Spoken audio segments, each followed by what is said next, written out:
That comes in much lower than expected. 152,000 versus 170 expected there on, again, the ADP employment change number for May at 8:15. There's a long list of releases coming up this morning. Next stop, 9:45.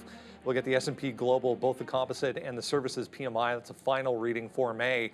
And then the more closely watched, as far as the market is concerned, ISM version at 10 o'clock this morning. So a lot to look forward to. We've had a few days in a row. We were touching on it a little bit. Yesterday, downside for crude oil. Inventories coming up at 10:30 this morning as well. So keep that in mind. As far as the overall market concerned, though, back to the positive side of things. A couple of notable earnings this morning. CrowdStrike to the upside. We have semis moving around once again. A whole bunch of individual storylines, including a new lineup as far as the SPY holdings is concerned. I was reading an interesting note this morning. NVIDIA has jumped over Apple. Really? Number 2 now. Yeah, and we weren't surprised by that. Yeah, that was a matter of time. Microsoft still number 1. Yeah. Well, it was just a matter of time. Let's see if they can hold on to it, though, because very cyclical, these microprocessors, right? Yeah. NXP, speaking of semis, NXP and Vanguard announcing overnight, one of Taiwan Semiconductor, obviously an investor in this, a $7.8 billion fab that's going to be built out in Singapore. Intel as well, an $11 billion fab joint venture being built out in Ireland. So they're building these fabs hand over fist. Yeah, more build out in general to come possibly in that industry. A lot of people I saw this morning talking about GME. Once again, I mean, there's not a lot to look at here so far this morning. We're just chopping around within the range from yesterday, essentially. It was kind of back and forth yesterday. We're still around that 26 and a half area. For GameStop, it is positive on the day, but I mean, obviously still holding significantly higher from where it was last week on that gap up over the weekend. Happy Wednesday, guys. Good morning.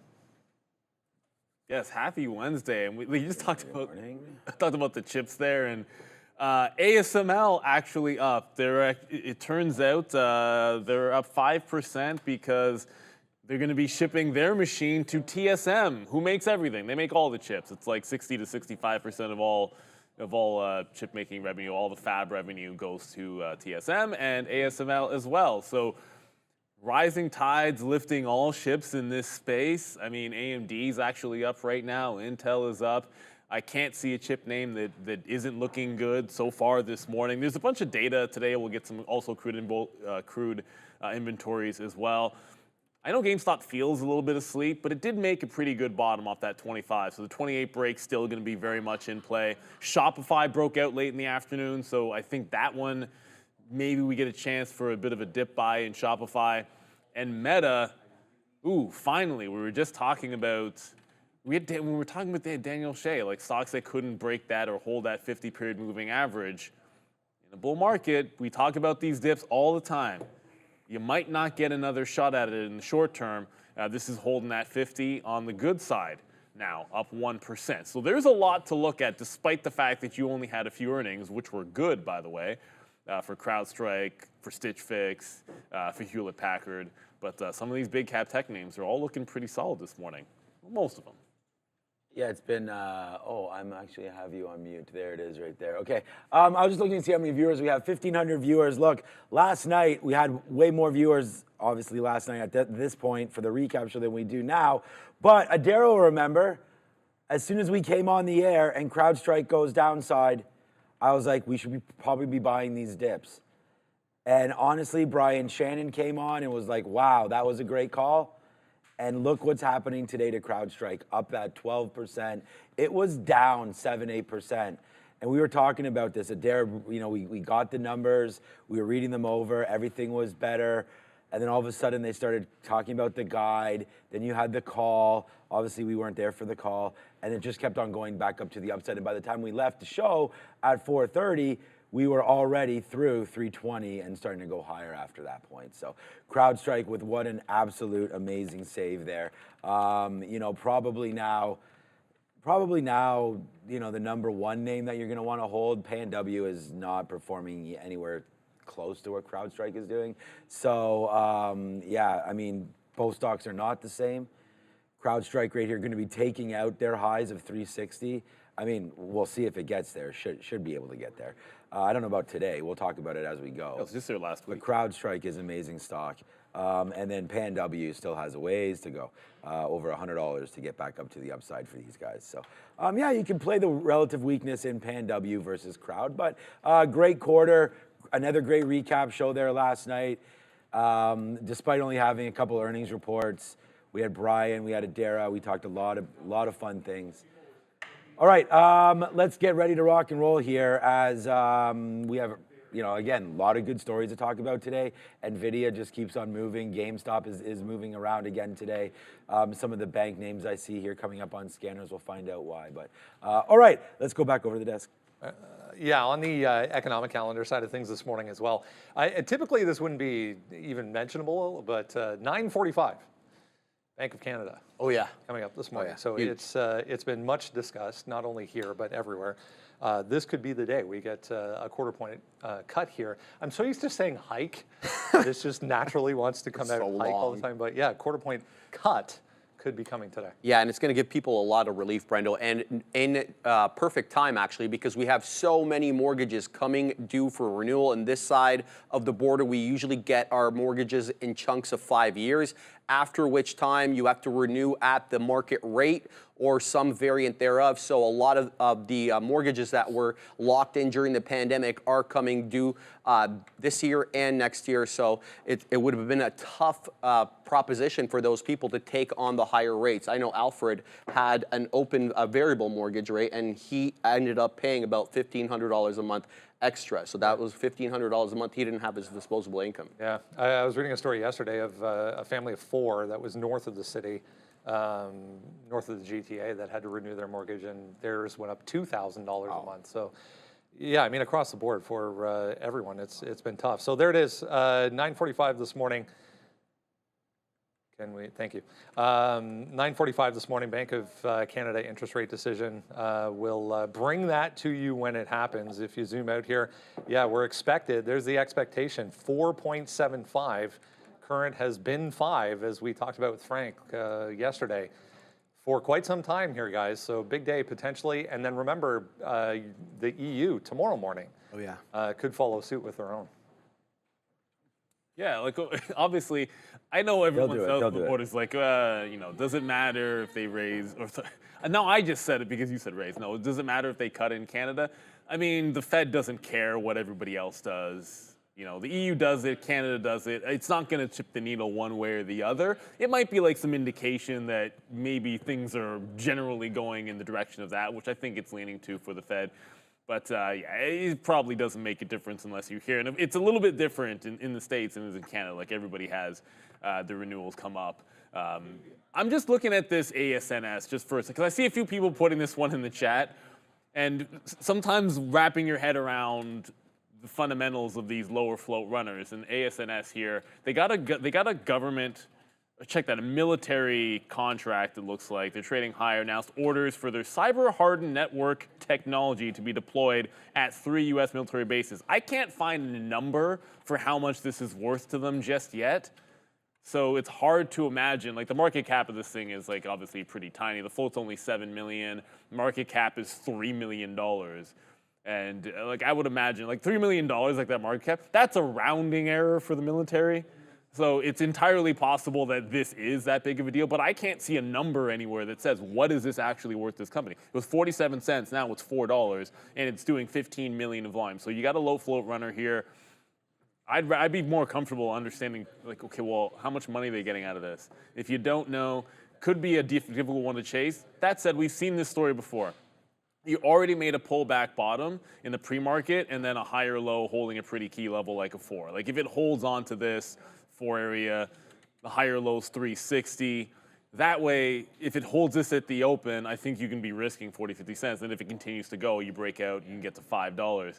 But that gap fill could get nasty if it turns out this isn't that big of a deal for ASNS. 800%, but it's a penny stock, or was a penny stock. So that's par for the course for these. There's one a day. There's always something out there. Small cap trader, large cap trader, mid cap. There's always something out there in the market for you. You just got to scan for it. Yeah, here's that micro algo from yesterday, MLGO.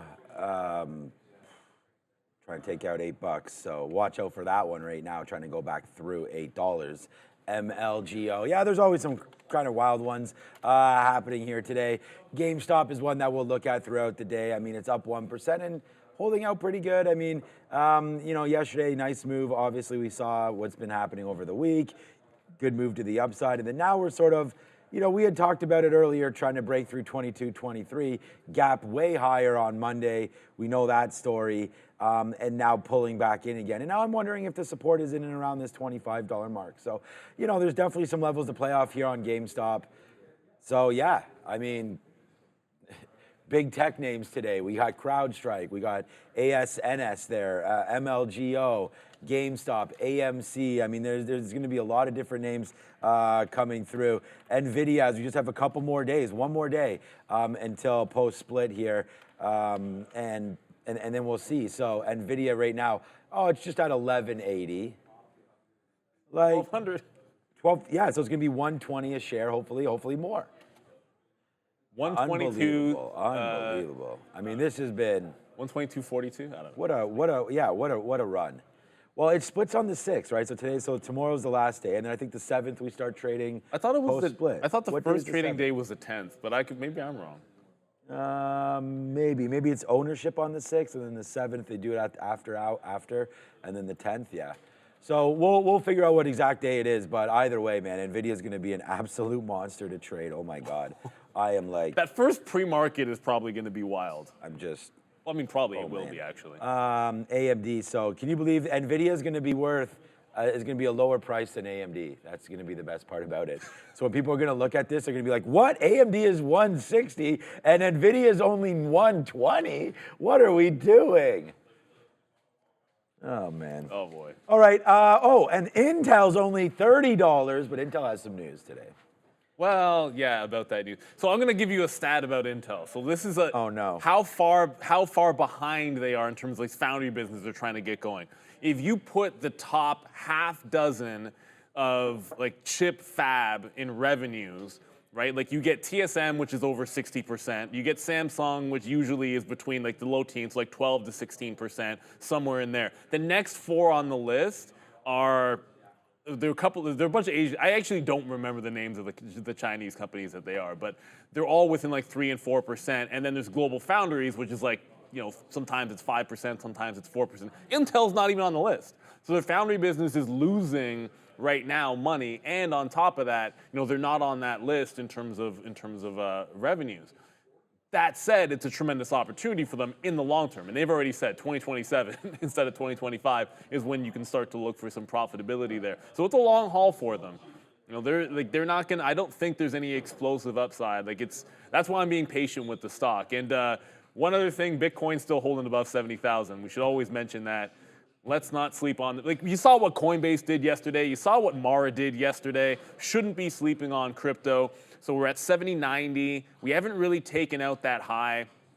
Maybe this happens today. Who knows? You go back to May, was it the 20th? The 20th, 21st, doesn't really matter. 71.6 to 72 was that top. I think you have a decent chance of a test of that today. Coinbase, I like when resistance turns into support. Thankfully, we didn't run into that freight train at the 240 level because we thought against it yesterday, despite liking that short.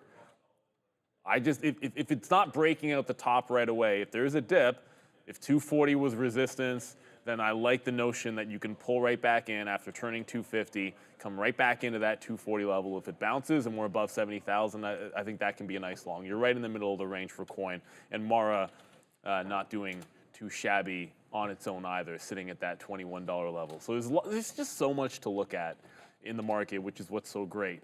If you're going to be a crypto trader, you got equities out there. You can just trade IBIT. You can just trade spot.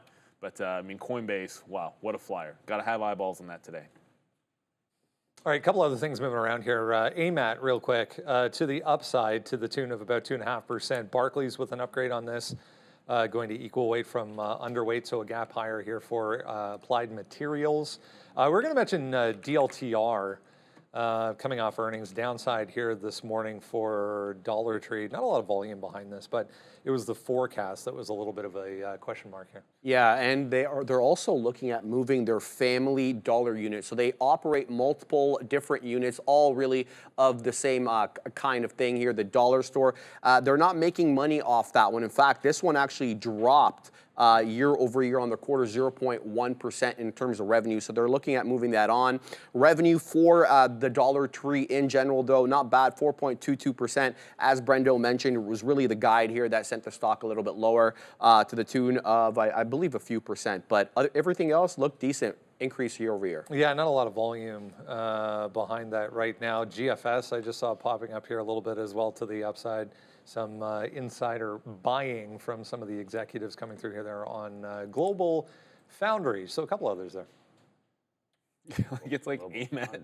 Of course AMAT's up. Like, give me a break. We're just talking, like, ASML had positive news today. TSM's on the watch list. NVIDIA's NVIDIA. AMD caught a bottom yesterday. Intel stopped dying at $30. The only, I guess, stain on last night. Did it stop dying? Well, it just, it bounced. 30. Well, it bounced off 30. Okay. well, I don't think I tried the 30 break in the afternoon and it went to 95. So it went like 99, 29.99 to 29.95, and then now it's not making fresh lows. My point being, it's like there's just nothing. If there's nothing bad in the chip space, I haven't checked out Marvell today, but Dollar Tree. You know, the problem with some of the retailers has been it's not just high end, or it's not just the average consumer that's been trading down a little bit. Like you're having some change in behavior in the Dollar Trees of the world, and some of the low ends run under pressure. So that's not a fantastic sign. It's also not a good looking chart. Like this is about as bad as it would look, failing and maybe trapping some on a break of this 120. The only issue is, check that 122 on the 50 period on the daily. You saw it wick above there. It's great when it happens in CrowdStrike to the upside, right? Like you get that false bottom and then a run, because there's certainly some people that dump their shares and that release pressure, and then there's probably some people that trapped shorts, which again gives you upside. It's the complete opposite. So unless this gets back above the 122 level, I think it's in the doldrums. Volume's really, really bad here. Dollar Tree's got almost $1 spread on it as a $100 stock. So I would not touch this with a 10-foot pole in the pre-market. But if there's something to be faded today, if this can't get back into the green, let it open up and then see what happens. That's a chart that usually, I'd be looking for shorts in the 120 range if this was a normal stock. But a stock with $1 spread at 847 is a do not even trade it till you see it open and trade for a bit. Snapchat moving around. I just wanted to, yeah, Snapchat's $15, okay. Snapchat 1550 actually, hold on a second. This is not, it's not moving on any news. There's no volume or anything like that. It's only 100,000 shares, but just looking at a level, because I'm trying to find some shorts, and this 1550, sorry, I should have preloaded this, goes back a week and a bit. Look how good this level looks. I mean, this is the kind of trading that we do. I mean, right there, like that's, you get some garbage underneath, and now we're staying underneath it. Without that sort of TikTok tailwind here behind Snapchat, where do we go? So right now you're just stuck in a very, very sort of tight range right now. If we can float back up to 1550 here on Snapchat, I think that's going to be a great short. Same way, if you like the long, you can go back. I mean, goes back pretty good to April. This 1480, 1475 level holding. So Snapchat just coiling up right here. I don't know. I mean, nice move there for Snapchat, coiling up. This is not bad. Got to try to find the catalyst, and before you find it, it will have broken one way or the other. So I think you got to look at 1550 here, and without some kind of a catalyst, I would still think it's a short. But under the 200, right at the 50-period moving average. I actually like Snapchat here. I'm kind of glad that this disappeared on some sort of a scanner for some reason. I'm going to find out what that was. It's probably a VWAP scanner right now. But okay, so Snapchat, something to think about. I was going to talk about AMD, but we're going to talk about the chips as we go throughout the morning. Chinese EVs are higher across the board here. I was just looking at a couple of these charts. This is XPeng on a daily chart. I mean, Li Auto's probably the exception if you look at a daily chart.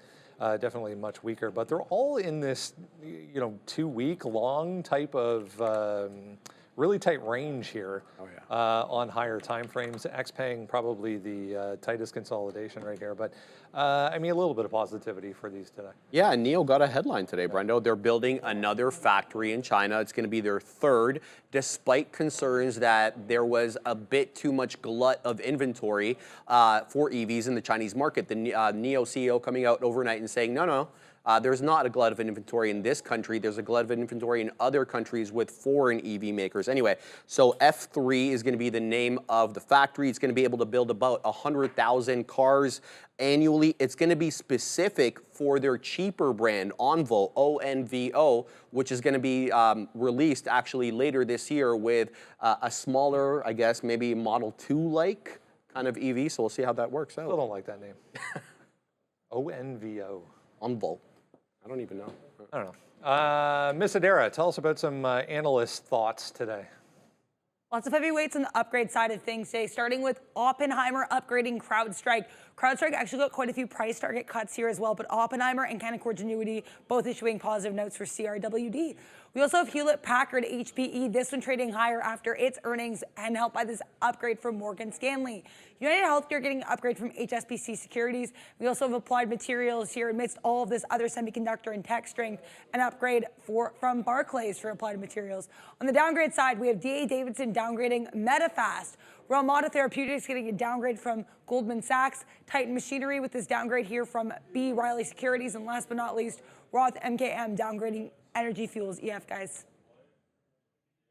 You know it's good when you look at the upgrades and downgrades list, and I guarantee you everybody in the chat knows all 4 names on the upgrade side, and nobody knows those 4 names on the downgrade side. Like, come on, like Medifast, I have no idea who that is. Whatever, I was gonna pull it up like it mattered, but no, like all of those names, pretty solid. We already talked about AMAT there, CrowdStrike on the earnings, of course. UNH has been like the 450 level. I'm myself at this point, if it fails 525, I'm gonna trim on my personal account just because it's been a good bounce off that 450. I can pull it back even further, but like multiple days in a row, this has been bouncing, probably running into some rough waters in there.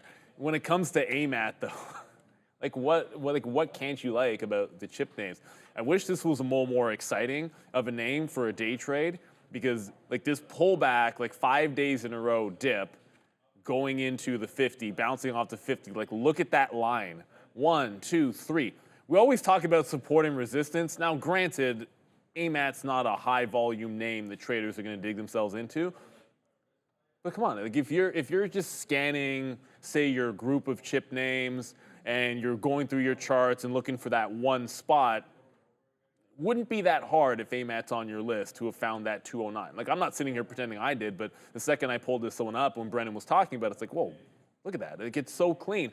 And then to make another move when the high is exactly the same here at about 218.5, the day it holds 218.5 and then bounce off at once, you might look to that as a level of support if it's going to continue to trade like this. Like, this is a stock that, because of relatively light trading volume, it does patterns like this, where you will have very, very distinct levels because there's not a ton of interest. So you really do have to be patient if you're ever trading one. But once it gives you that level, like, gives you the level, gives you the bounce, yeah, it comes in there that third time.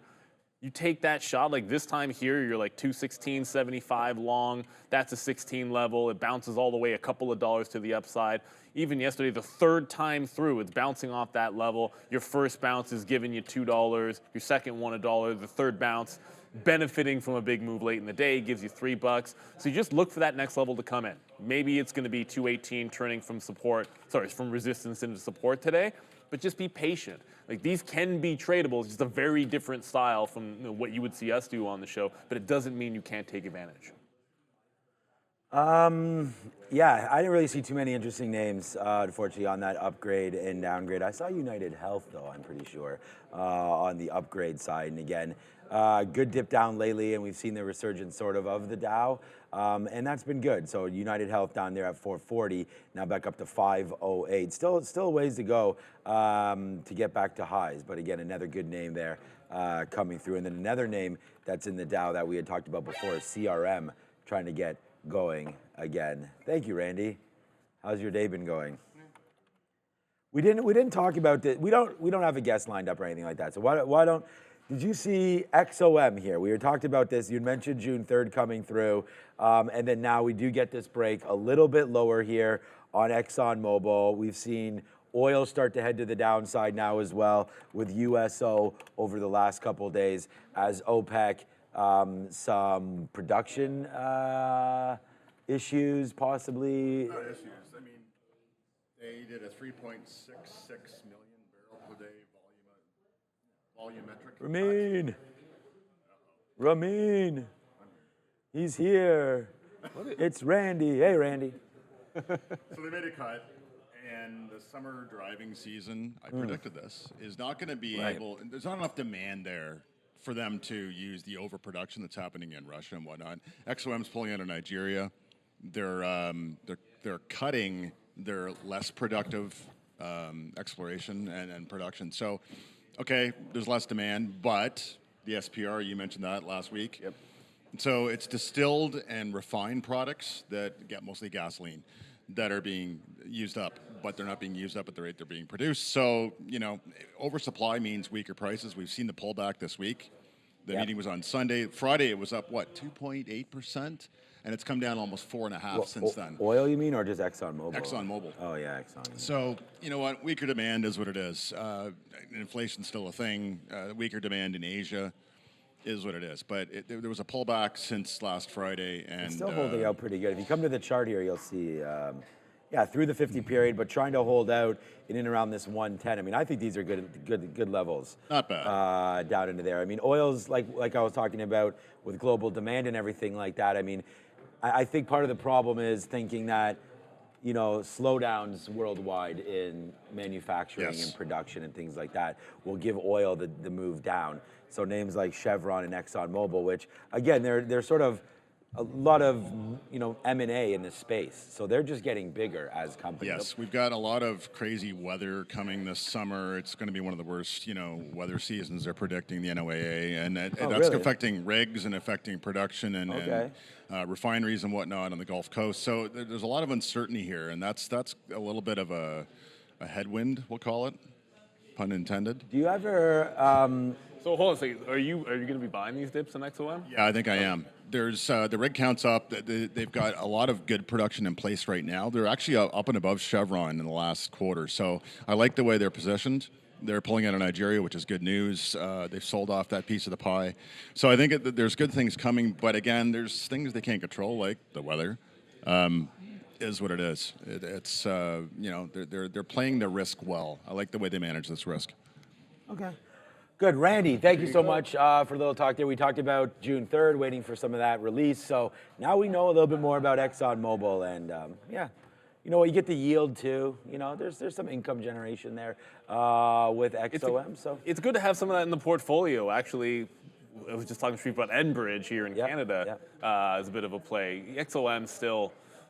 I mean, if you actually just waited for this recent bottom, it's a good wick bottom today. I don't know. I still think you're heading down a little bit more on oil futures. But if you get to that 200 period at that 110, I think it looks pretty spicy there for ExxonMobil. Also, like Oxy, it didn't hold under 60 for the first day. Actually, Oxy bouncing off 59, but it's within $4 of where I'm going to be buying it, down at about 55 and change. Let's head back onto the desk. Lots to cover. We need to know what's going on with them futures. If I had to just randomly pick what kind of cars Ramin drives, I would be so wrong. Yeah. Did I show you the video when she did wheelies? Yes. Oh, okay, good. Ford, worth a note here, coming on the back of Randy there.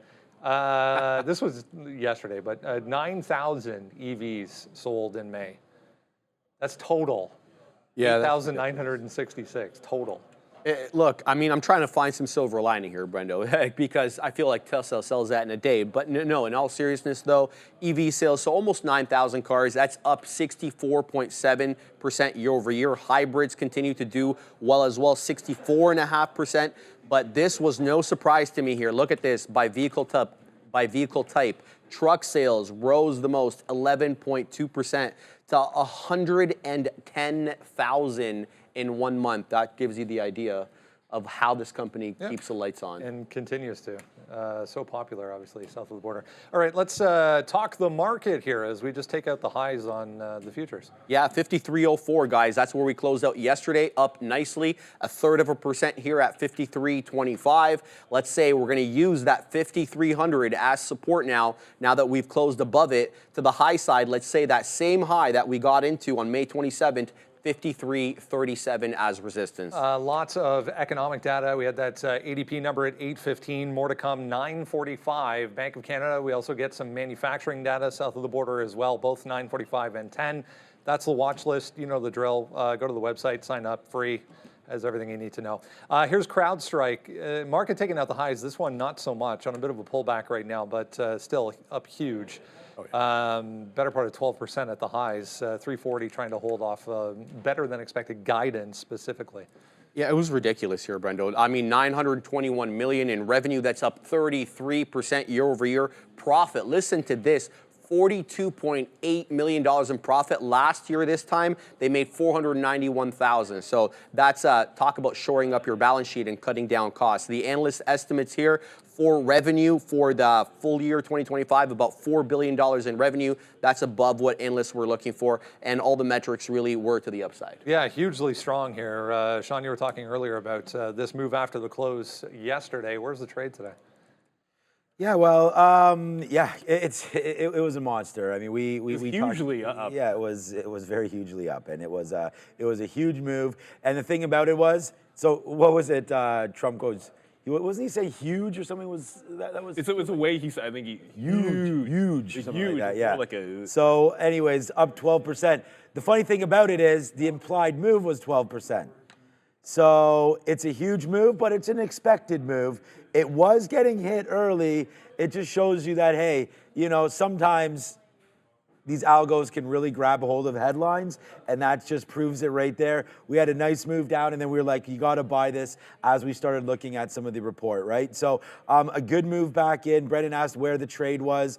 I mean, I don't love making trades right off the open, but again, this is going to be a good one. I feel like it's going to run.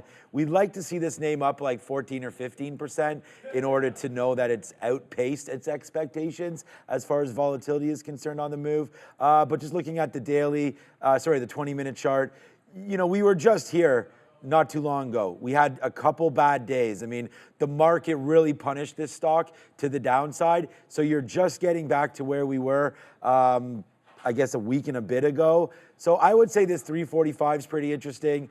If we can break into there, I think that's good. Those are those wick highs that we see, and it's also the bottom back from the 29th before we took off. And then even if you're looking to fade it, I mean, maybe 350, 355 or so. But yeah, I mean, it's tough to judge areas because it's a $350 name, $340 name. So if this move just happens 2 or 3% higher, then you're going to get like $6-7 more bucks added right onto this, and then all of a sudden you're looking at that 350, and you're only up that 13 or 14%. And I think it can even go higher than that. So for me, I always say the same play is true. Let it settle down. If you're lucky enough to grab this at 9:45 or 10 o'clock, and it's hovering around VWAP, and the market's up. You know, it's trading well, it's finding some support, then I think you just play the bounce long off of the volume weighted average price. So that's what I would do with CrowdStrike today. I don't think it's a rush to do anything, but that 345 is the pre-market high. I mean, I guess you got to break that, right? I mean, I guess that's the long that you take early, and you hope that you're right. Otherwise, I think you wait for VWAP. But yeah, I'm a half hour away. I'm pretty sure it was Kraus. It was one day, like you weren't here, and Arun was on the show with me in the morning, and I remember, I think it was CrowdStrike. I'm like 99% sure, and I liked it for a long on a dip buy after earnings, and I think he liked it for a short trade. Now, ultimately, Like I'm not the diamond hands kind of guy. So the fact that I got wicked out trading it in the first couple of minutes when it just made a $2 move on me, I don't mind that. But the weird thing about it is it did that, and then his short was no good either. Like eventually it did make the move up, so I was right for the dip buy. The timing just in that first 5 minutes, good luck because the spread opens up and all that stuff. So outside of a 345, 330, it's a pre-market low. I mean, it's up today. If it's not past that 12% and it tries to fill in the gap, well, it has to get through 330, I think, to really start any kind of a gap fill, which would go back to the 305, 310 was where it was trading yesterday. So that's still a pretty sizable amount. If it does dip and consolidates down there, I think there could be a trade off that level. But spread, volume, all that concern, I think you just got to let it settle down. Like look for a trend you can get into on a stock like this, as opposed to picking a bottom if it does start coming down in. Like, it's not that I don't want to be long it, it's just that I don't want to be on the bid at 930. Because as I said, I remember being in the trade and it's like, okay, I put a $2 risk on, everything looked good, but kind of washed the $2, and I looked back a half an hour later and it was like $7 higher or something like that. So you just want to let this settle down a bit. That's a better way to go. Even if you like the long, you can be patient with it. If it's going to go trending, it's going to give you opportunities. And I don't think there's a sympathy play today. If you look at the earnings in the space, like between PanW, Crowd, Zscaler, they're all a little bit different and responded differently as well. So I don't know that I would be looking for a sympathy play. I think you should be focused on Crowd if you're watching the cyber names. All right, let's go to semiconductors, trying to get higher right now for NVIDIA, up 1.5%. I mean, there's a couple of minor storylines here. This is the one I was mentioning earlier. NVIDIA officially overtaking Apple for number 2 on the SPY holdings. Microsoft still number 1, NVIDIA now number 2, Apple down to number 3. Yep, Apple's going to have to do something to get us excited this Monday. Don't forget, Worldwide Developer Conference, widely expected to have that AI headline. Yep. We'll have to wait and see what they say.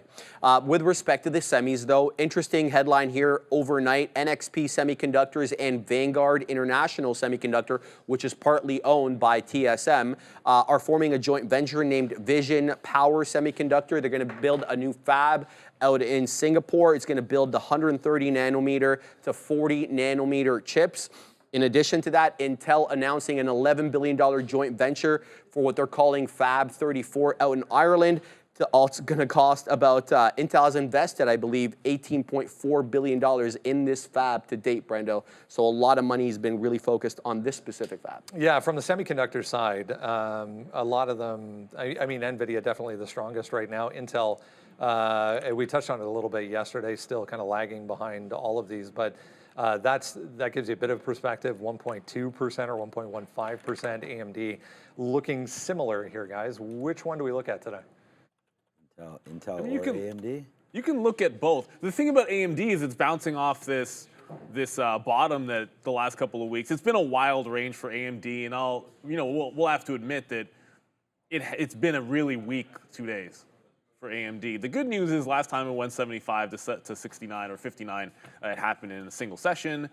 This one took a couple of days to get down there. So this bottom here at $159 is more or less where you bounced. Like I said, like the last time it made this move, it did it all in one shot. We did it in 2, so I guess maybe it's a little bit stronger the second time. That makes it pretty obvious. I think 59 is your support. It gets down into the 160. That does look a little bit solid. It could go for a bit of a gap fill if it breaks out the 164. But the way that AMD has been trading, I think if you got to take a shot, it's looking for that dip buy recently. If you're not shorting it the last few days, you just find a place where it consolidates or wick bottoms, and if it does so at a good level, all the better for it. You're going to get a decent snapback on a name like that. And we'll get to, apparently I didn't even notice we have like SPY and NVIDIA at the end of the watch list, so we'll talk about NVIDIA on its own particularly. And then the Intel was a good long off $30 yesterday, in that it just kind of bounced off there for a second time and stopped its ridiculous fall. So higher low, but I still think the $30 level for now is what to trade off of. Convince me that you're breaking away from it. Break out 30-50 and go trending, and there's one thing to join a trend. Otherwise, go long weak stock at support would be the way I'd approach it. Yeah. I mean, Intel's up 1.1%. So I like the name here. you know, we dipped down. We saw that level yesterday at the close of 29.94. So that's something to look at for sure as we head into today. And actually, you know, people were asking about where the sticky note's coming out. It's out right now. And Intel makes an appearance in the #1 spot. So I think Intel should be bought down here. You know, new processors could be worth testing the long. Let's figure that out. And then I have AMD as the short. So Brendan asked, are they both tradable or which one are we trading? I'm bidding long, $30 on Intel. And AMD, so I dance with the devil a little bit. You know, we call this name all the time. And I think that we could fade yesterday's sort of open level of 164. It's been a pretty decent downtrend here that we've written down over the last couple days, heading to the downside here for AMD. It's bounced wonderfully at 160. So there's something for the bulls here as well. I just think that, again, we'll watch NVIDIA. NVIDIA is not slowing down. But AMD still has this 164 level, and it's not like it's a huge level or anything, but here's 164, roughly right there. So we're underneath, we haven't been over. Once we cracked it the first time right there, or not the first time, but we went down to 160, then we broke higher, ripped all the way up, back underneath. We held it back on the 29th. It was sort of tops and bottoms in here, back to the 21. You know, it's a couple weeks old of a trade, but I like to fade this.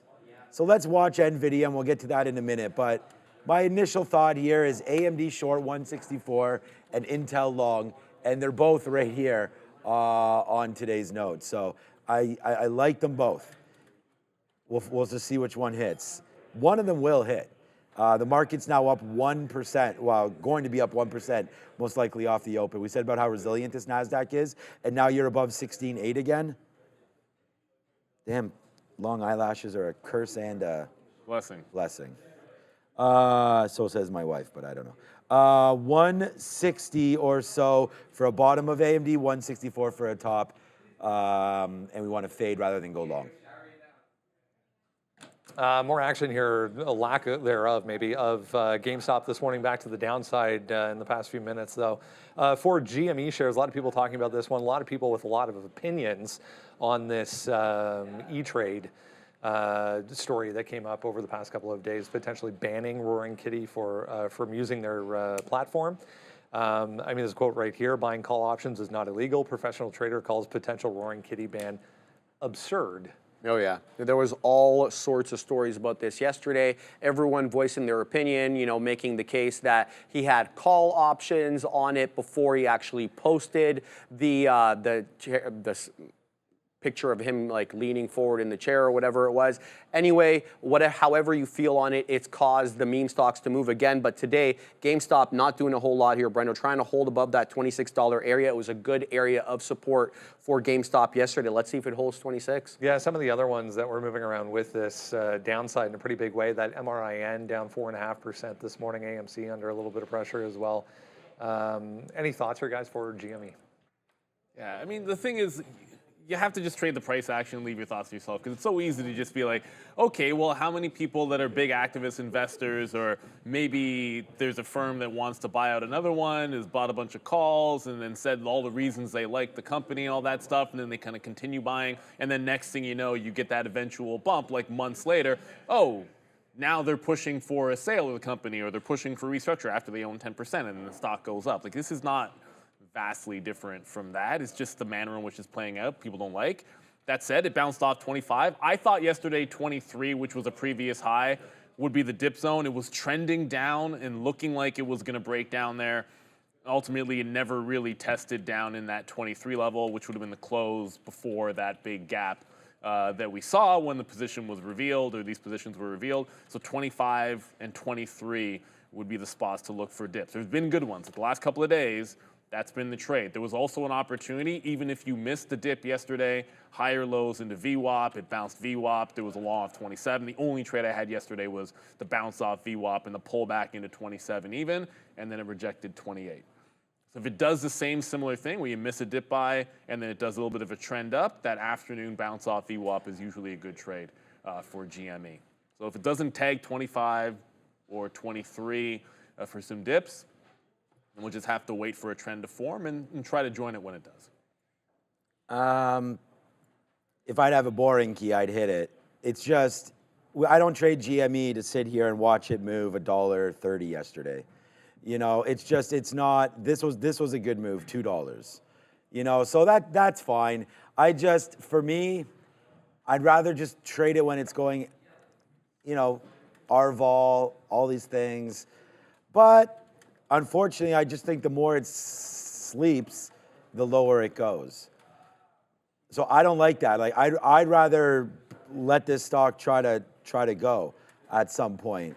So yeah, I mean 25 yesterday, bottom was gorgeous, and then so you had to have that first. So there was a couple moves. It's not like it was completely boring. I mean it's a $25 name, so to move $2 is nice. So I sort of take that comment back maybe about it being super boring. But again, you're waiting. I feel like when you're in this, and especially when you're trading options, you're waiting for a bigger move than trying to catch because like you're not catching the very top or very bottom.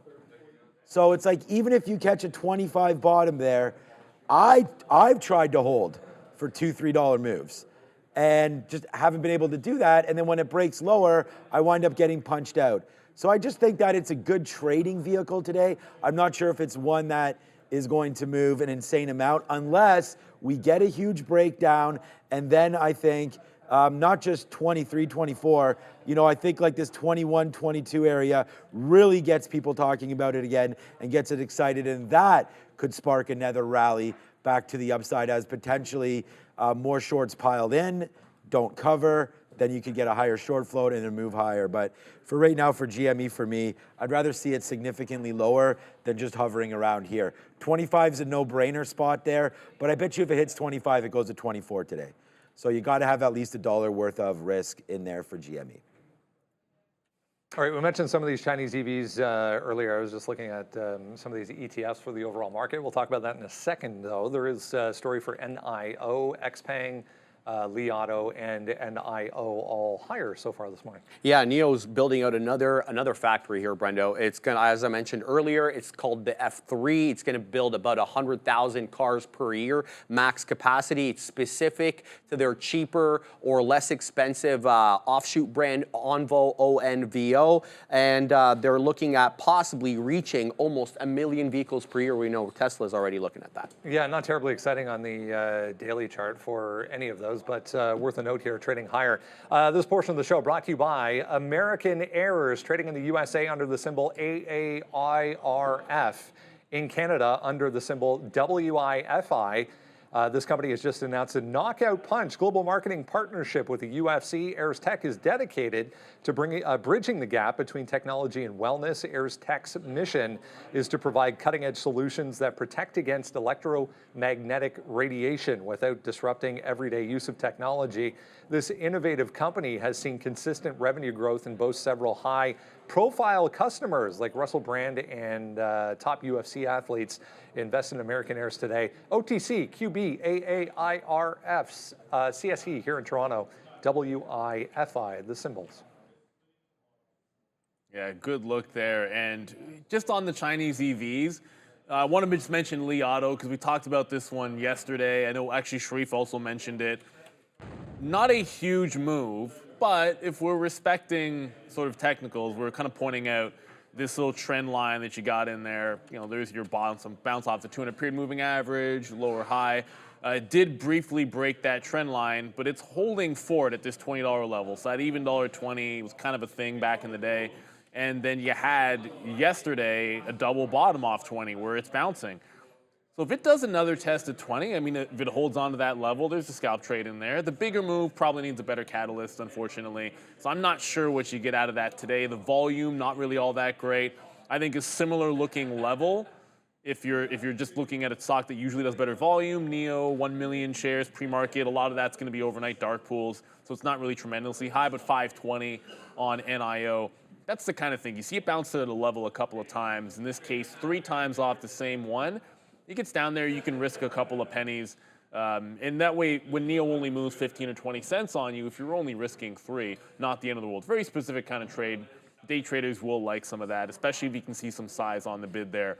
So both those names can be in play if you see that support come in there again. But I think it's more of a scalp trade, and that's one you can't let go. Like NEO especially, like you can't let that one go. I talked about this when doing the lesson today a couple of days ago, where if you're trading a level like that and you happen to like a dip buy in NIO, just because you might like 520 and then you might like 5 and you might like 480, if you're just going long, long, long, and then holding it all, then you need that stock to get to 560, 570 for it to be any good, unless you're just taking more shares along the way to get a better average price.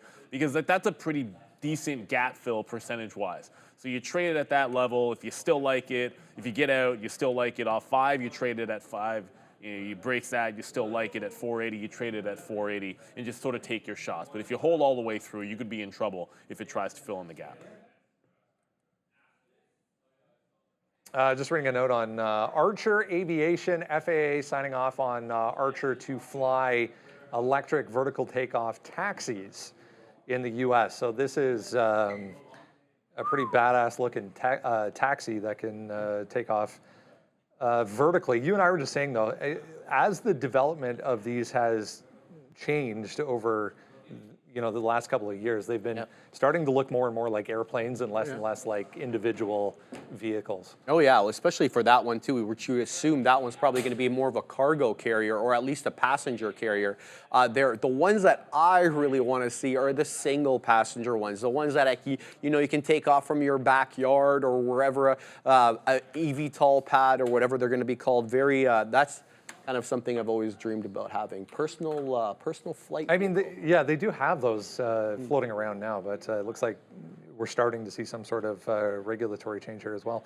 Let's talk about the SPY here in relation to this NVIDIA move this morning. I mean, this is not really a huge story, but worth a note. I mean, you and I were just talking on the fact that if you look at the holdings of, I mean, obviously it's the S&P 500, but if you look at the holdings of the SPY versus the Qs currently, they're basically the exact same. The top 10 are exact same. Yeah. The Qs are more heavily weighted to the top end, but it's now Microsoft, NVIDIA, Apple, Amazon, Alphabet, Meta, the other Alphabet, and then Berkshire, which is basically Apple. Exactly.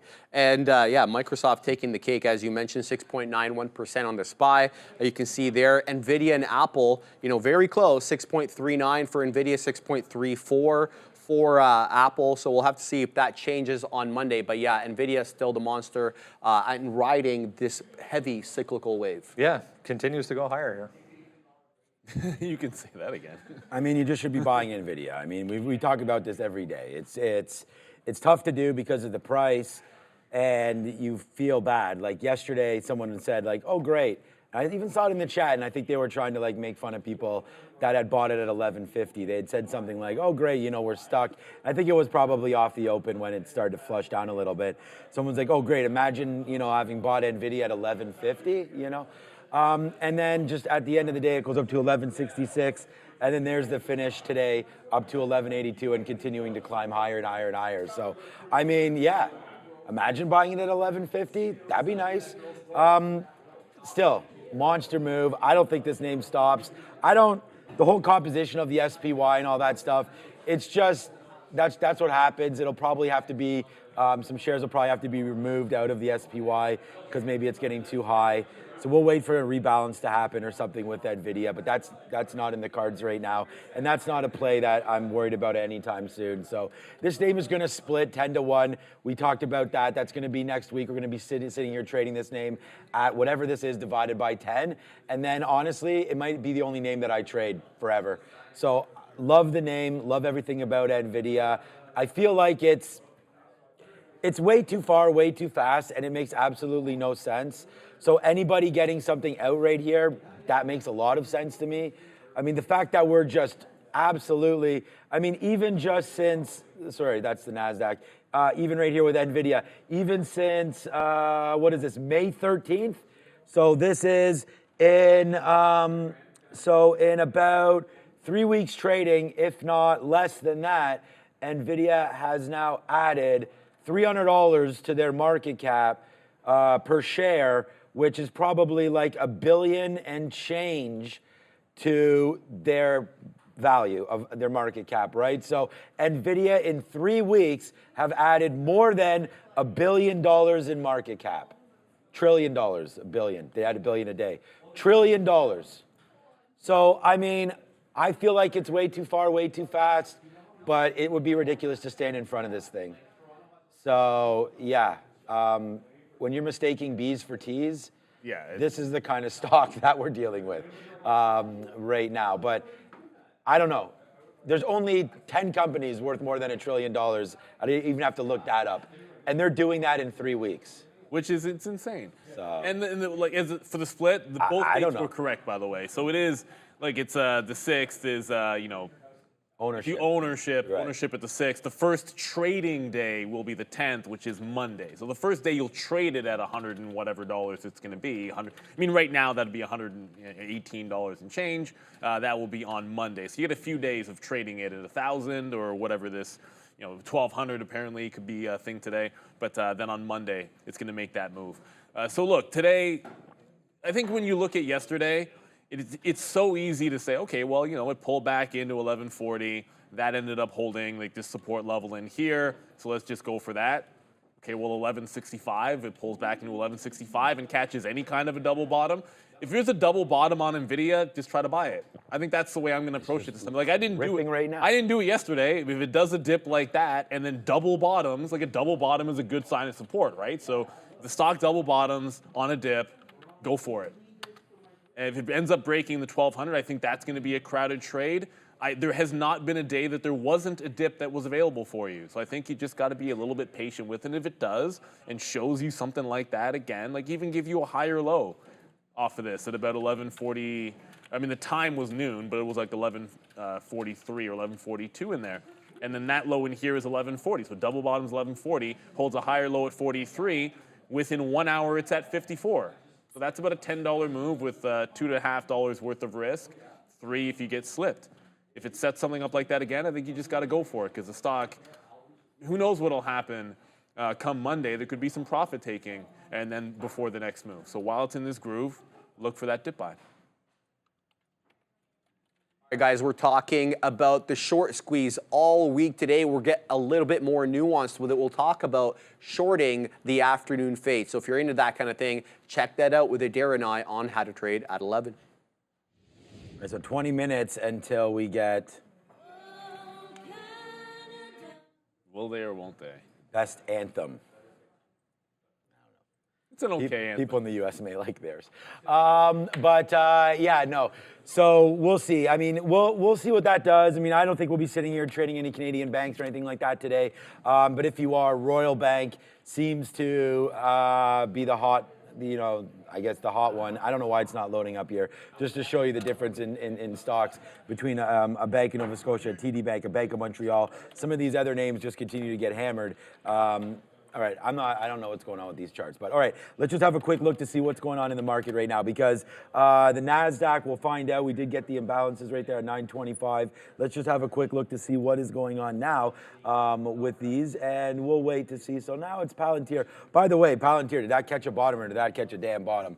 So hopefully you guys were able to buy some of that down there at 20, now $22, up about 11% from its recent lows there, PLTR, there's 20. I mean, we talked about this every time it was down there. I hope you're able to get some of that. Whoa, okay, we had Snapchat looking at 1550, so that's a name that's gonna be there as well. Crown Electric, so very soon, 928. I mean, we're not getting anything here for NASDAQ, so not really any big numbers on here that are showing up. There's that Crown Electric to the top. It's an 8-cent name. So right now, I'm just gonna tell you, we'll be here to trade. It's just right off the open. Stick with some of the names that you're thinking have some sort of a catalyst because right now there's nothing happening in the imbalance locator. So I have Tesla looking at that 174 level. We didn't really get to this. This was the #1 trade for me yesterday. We bought this 174 and it was fantastic. Closed the day at 178. We closed the trade at 177.25 right up here. Its high was roughly 178 before a big fade back into this level again. So let's see what the market does. I mean, I'm not overly impressed with Tesla being only up half of the NASDAQ right now. So holding out for that. But I have bids on Tesla, a bid on Intel is what I was going to get over to. Yeah. INTC, there it is right there. If we can get a 30 bid, we'd like that. And then the AMD short and Apple long. So I mean, I've got lots on my mind. Yeah, and something that's not up half what the market is Meta. Meta's up 2x the NASDAQ, broke out this 480 level, now holding the 50 period in a good way. So I like this one for dips back into the 480 right off of the open, if we can get it. I mean, you never really know. Shopify also, that $60 break, it's at 61, so I don't know if we'll get a chance. We talked about this in the afternoon. Maybe we get a chance at that 60 level on a dip. I think that's a little bit unlikely. So we'll be looking at Meta at the open. We'll see what happens. Maybe GameStop's got another salvo in it, but you got to wait for that sucker to move. And then looking for dip buys, you got to take what it gives you in NVIDIA. You can't be too picky about it. Let's get it going in 3, 2, and 1. Ring it, Adara. We slapped that buy on Shopify down there, $57, $58, looking for it to break through 60. It did that today. Shopify with a nice move, breaking through 61 right now and starting to go. So I like Shopify here today as well. Pullbacks into 60 could be bought, but not my look right now. So Intel is something we wanted to look at. Not really doing anything off the open. Starting to go down, I guess 5 cents. We'll wait to see. I'm bidding closer to $30 because, again, don't love the name, but love the opportunity down there at that level. So let's see if Intel can come in. AMD is trying to hold. I'm not looking at NVIDIA yet, a little too early, but AMD is just hovering around 162. We don't normally see this. We normally see a little bit more move. A bit. Yeah, I was gonna say this is literally what's going on. Is there something wrong with the market, honestly? Like, why is AMD moving 5 cents only in a 5 cent range here in the first minute? So, all right, trying to figure it out. Now it starts to go. Okay, now it's right back. Very, very strange here on AMD, in my opinion. I'm going to leave that one alone. Tesla is coming in. We should be testing the long down here at some point in around 174. So let's see if we can buy some now. We're just at 174.05. Okay, so no dip buy on Meta. That's clearly not going to want to take that 480 level, unfortunately. Shop, no dip as well. NVIDIA did make a move. Like I said, I want to look for something more along the lines of a double bottom and it calming down a little bit. You're still in this midst of an opening range, which, for AMD to have done what it just did, and NVIDIA kind of slowly coming down. It's not a crazy move in here by any stretch of the imagination. Apple as well, that's already breaking out, so I suppose dip buys in Apple aren't going to be a thing either. So again, just trying to be a little bit patient. Meta's really starting to go. That one might have gotten away from us in there. And then we talked about CrowdStrike, let that one settle down. Apple's starting to go as well. I'm not chasing that move. Starting to go up? Oh yeah, Apple's just broke the highs. Okay. CrowdStrike's in that dip. I said 330 is good if it can hold it, but I'm not going to be sitting on the bid in the first 5 minutes. I bought the dip one time in earnings, and it was like you had to wait for it and just be very patient with the name. What a move on Apple and Meta. Both those names, rocket ships. Yeah, we really liked Apple for the long today. I mean, it was my best trade yesterday. You guys remember we were sitting in it, and then it blasted up, and we had a monster long for that one. But we'll go right now. We have one trade on, and it's a sticky note name, and it is 174 longs right now on Tesla. So that's what we have. We have 174.15. It just went up into 70s. We didn't take it out. I'm going to give this down, breaking through 173. So here it comes back in. Obviously, it's pretty weak there. It just dropped $1. We were just in this name. It was a good position. Now we're in it again. So now we've got a 173.60 fill. So that's our average price, 173.60. It looks like it's going to break lower right now. But here it comes. Oh, it just got back to flat. Tesla, very weak here, can't get going. Every single move up is faded. We're out of this when it breaks 173, but let's go back to Adara. Keep an eye on Snapchat here, SNAP. I'm not seeing any news on this. I know we know Snapchat and Meta have been running in the past with news related to TikTok, but keep an eye on SNAP. This one, nice little volume spike to start the day, guys. Oh my, okay, yeah, we're in something serious right now. Let's see if we can get going here with Tesla.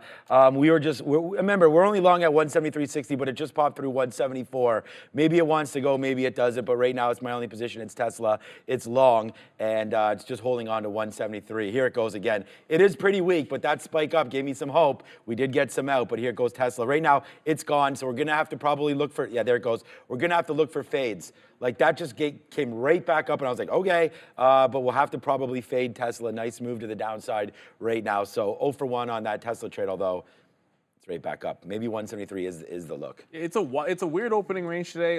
It is. I'm a little bit surprised that when the market pulled back that we saw those breakouts. I did get shop. We're not going to get $60, but it just did the test of the pre-market low. So there's your fail break of 61. I jump back in here, 61.10 longs. Pre-market highs up at the 30s. I'm gonna get some out here at 29, get on the offer, and then see what this can do. If it's stair step to the upside on Shopify, like Adam Oates to whom? Brett Hall? Cam Neely. Oh, okay, Cam Neely. I was gonna say, like when you mentioned the $60 level, we saw it bounce there, and Randy eating a banana. I'd love to grab one of those. But 60 level holds. You don't get 60 today. If it takes the next level up, 61, there's room to 62.5 on Shop, and that's not even a gap fill. So let's see how this one handles itself. Meta, we're gonna have to adjust the plan on Meta. Why is AMD There's not no doing question about it. Like if I want long off of 480, hey, guess what? If you get 480 today, something's gone grossly wrong. So the only chance could be pull back into VWAP, pull back into pre-market tops, 485, something along those lines. So we have to be patient with Meta. I'm not gonna chase the move. Tesla with that move down, it also means Rivian, which was having a good couple of days, is going to test its support yesterday at 11.15. So $11 was pretty decent on a breakout a couple of days ago. 11.15 trying to bounce on Rivian. I've liked the long. It was my one this week. I like that $10 bounce that I've already had. Now it's trying to bounce off 11. I feel like this just dumped because Tesla dumped. And it tends to do that. But if we can hold out this 15 level that held double bottom yesterday, I think we can be good to go. All right. Yeah, I like that Rivian Randy. right there. First of all, how did you do that fast? That was quick. Remember, we talked about that. What happens around here? Shout out to Randy. All right, thanks Randy for that. Yeah. We all appreciate you, Randy. Always You're the hungry. best. All right, what's up, Derek? Not a ton of volume on this move right now, but keep an eye on Dutch Bros, BROS on the NYSE. This one right now up about 4%. We did have TD Cowen maintaining a buy rating and the same price target, so no news on that. We also had on Monday after the close, they announced a new member of its board of directors, but no news explaining this pop right off the open here, guys. BROS. Bros, okay. I did actually see that there. I mean, the stock that I liked. Look, by the way, Kava. See, this is the thing about, we definitely like Kava, but Starbucks has been an absolute monster. Yeah. Look at CrowdStrike. I mean, we talked about this being up 12%, remember? Nice fade, man. Now it's coming back only down, 8%. So if you like to sort of dip by opportunities, I think there's one available here in Crowd. We're just holding on for another 10 cents or so here. Okay, so we said we should have started to fade Tesla and we didn't do it. So we take another shot there at 173 as it just continues to drop lower. INTC right now is right here. So we're either getting close or we're not. But I'm going to take some longs here on Intel. We'll just punch some 6s there. Actually, we got 5, so we'll wait to see now as Intel's trying to come back in. $30.02 is where we're bidding a little bit more for Intel as it's come back in a little bit. So let's just take this fill and see what winds up happening here in and around $30. Yeah, I'm at 3s, but look, at the end of the day, it's the $30 level there. I didn't quite get it in my ear, but Snowflake, there's something going on with Snow again. It just got $5 to the downside, down 3%. I didn't quite hear the story. There was a piece of news that I heard in the ear, but a breakdown on the daily as well going on with Snowflake. So sometimes Palantir and Snowflake go the same way, and other times they go the other. It just broke some new lows. So be careful if you're trading that bad boy. It's under some pressure. I just got 3s. Yesterday's bottom was about advanced auto parts. $29.95 was yesterday's low on Intel. So I'm out if it breaks that level. We tried it short in the afternoon. It went like 5 cents on the 30 break, and that was pretty much it. So I'll give it that and no more. It's still trending into the downside. So we have that long. Rivian's under pressure with Tesla. It did bounce off 15 just now. That low was technically like 11.12. So I'll stop it just underneath that. I don't want to be adding to it unless we get a little bit of strength. And Shopify is continuing to fly up here. It just tagged 61.5. I think 62 is in play, as I mentioned on that daily chart. That's where the last resistance was. Let's go to Adara. I do have an update there with snow. Not seeing any news stories, but there were price target cuts from both RBC and Mizuho. So that could be what's moving SNOW. Also, Dutch Bros, BROS, there is some news on this move now as well. Apparently, there are some traders circulating online that the stock has been picked by Investor Business Daily's swing trader section. So BROS up about 3% right now, guys. Yeah, it's something with Advanced Auto Parts and Snowflake. So we'll wait to get that story, and then we'll figure it out in a minute. Okay, so right now Intel is still at that $30 level, so we're gonna wait for that one. Tesla continues to fall lower. I don't really want to go long anymore on this name, but I still didn't really see anything too negative about it. But now that we look at this, I mean, that's too big of a trend to fight right now. So we've already broken through some of these levels. So we're gonna stop on the Tesla long. We had the long yesterday. We tried it a couple times. Actually, yesterday we only tried it once and it worked. So maybe that's the thing. You don't need to keep going back into the well if it's not, if it's running dry. So right there, we'll have to wait to see what happens with Tesla. AMD, I'm just gonna wait to see if at some point we can think about the long again. AMD did make that move up to 163.50. We were waiting for 164 for the short. We had talked about that. But for right now, we do miss that trade, which seems to be fine for me because we're back into we're into Intel right now. Let's just see how far we can get to the upside. We wanted $30. This is the #1 trade idea for us. So that's what we have on board. Let's just take a little bit out. Obviously, a $30 name, you can use a heck of a lot of shares. So let's wait to see what now happens with Intel as we start to climb through. VWAP is right here at 15. So this is not a horrible spot if you're interested in getting some out. 12, 13, 14, 15, 16, something like that. So we'll take some 12s there, and let's see where we go on Intel. Yeah, I have it doesn't really matter this early in the day. I have VWAP at like 20, so I think out in front of the 20, taking some out in front of the 20 makes some sense. A little bit of a bounce here happening in Rivian, so I'm going to get some out in front of VWAP on that as well at 11:20. Let's go over to Adara. What do you have for us? I do have this story here in Advanced Auto Parts. It looks like this also could explain the move that we had down there in Snowflakes. It's coming out a little bit later. Apparently traders are circulating a post from Hack Manic on X or Twitter saying that hundreds of millions of Advanced Auto Parts records have allegedly been infiltrated, and the threat actor claims to be selling them for $1.5 million stolen from Advanced Auto Parts. Snowflake getting mentioned here as well. Again, the story was circulated on Twitter, so I will continue to look into this, but that's what's happening here on AAP, guys. Yeah, so I don't know what Snowflake's up with that, but we've got a big winner right now, and you guys know that we're going to celebrate wins when we have them on. This is your #1 trade idea today. It's posted on the sticky note. It's given the exact level of $30. So that's exactly what we did. We talked about that. It came right over to me, and that was the #1 stock. We talked about like if this happens, if that happens, and that's what happened. So it's a nice move right there for Intel all the way back up through $30.20. And like I said, if it's a trade that's going to be posted there on the note, then it's going to be a trade that we're going to take. So good level there, good amount of shares, and obviously we'll have P&L1L with Tesla, and then P&L1 dub with Intel. So we'll go 1 for 1 here and just try to settle it down. That Tesla's all the way back off that 172. So it's too bad that last little hold there at 173 cracked us out. But like I said, let's give it some room. But this is a monster here on Intel. Yeah, it's a great bounce off Intel. It's almost 1% off of the bottoms at that 30 level. I'm covering because this is as far as it went yesterday off that same move. Like it went 30, it's a 30-30, and then back down to 30, and then the aftermarket 30-30. So I think if you get there, you respect the same thing. Rivian bouncing as well. Shopify still looking okay.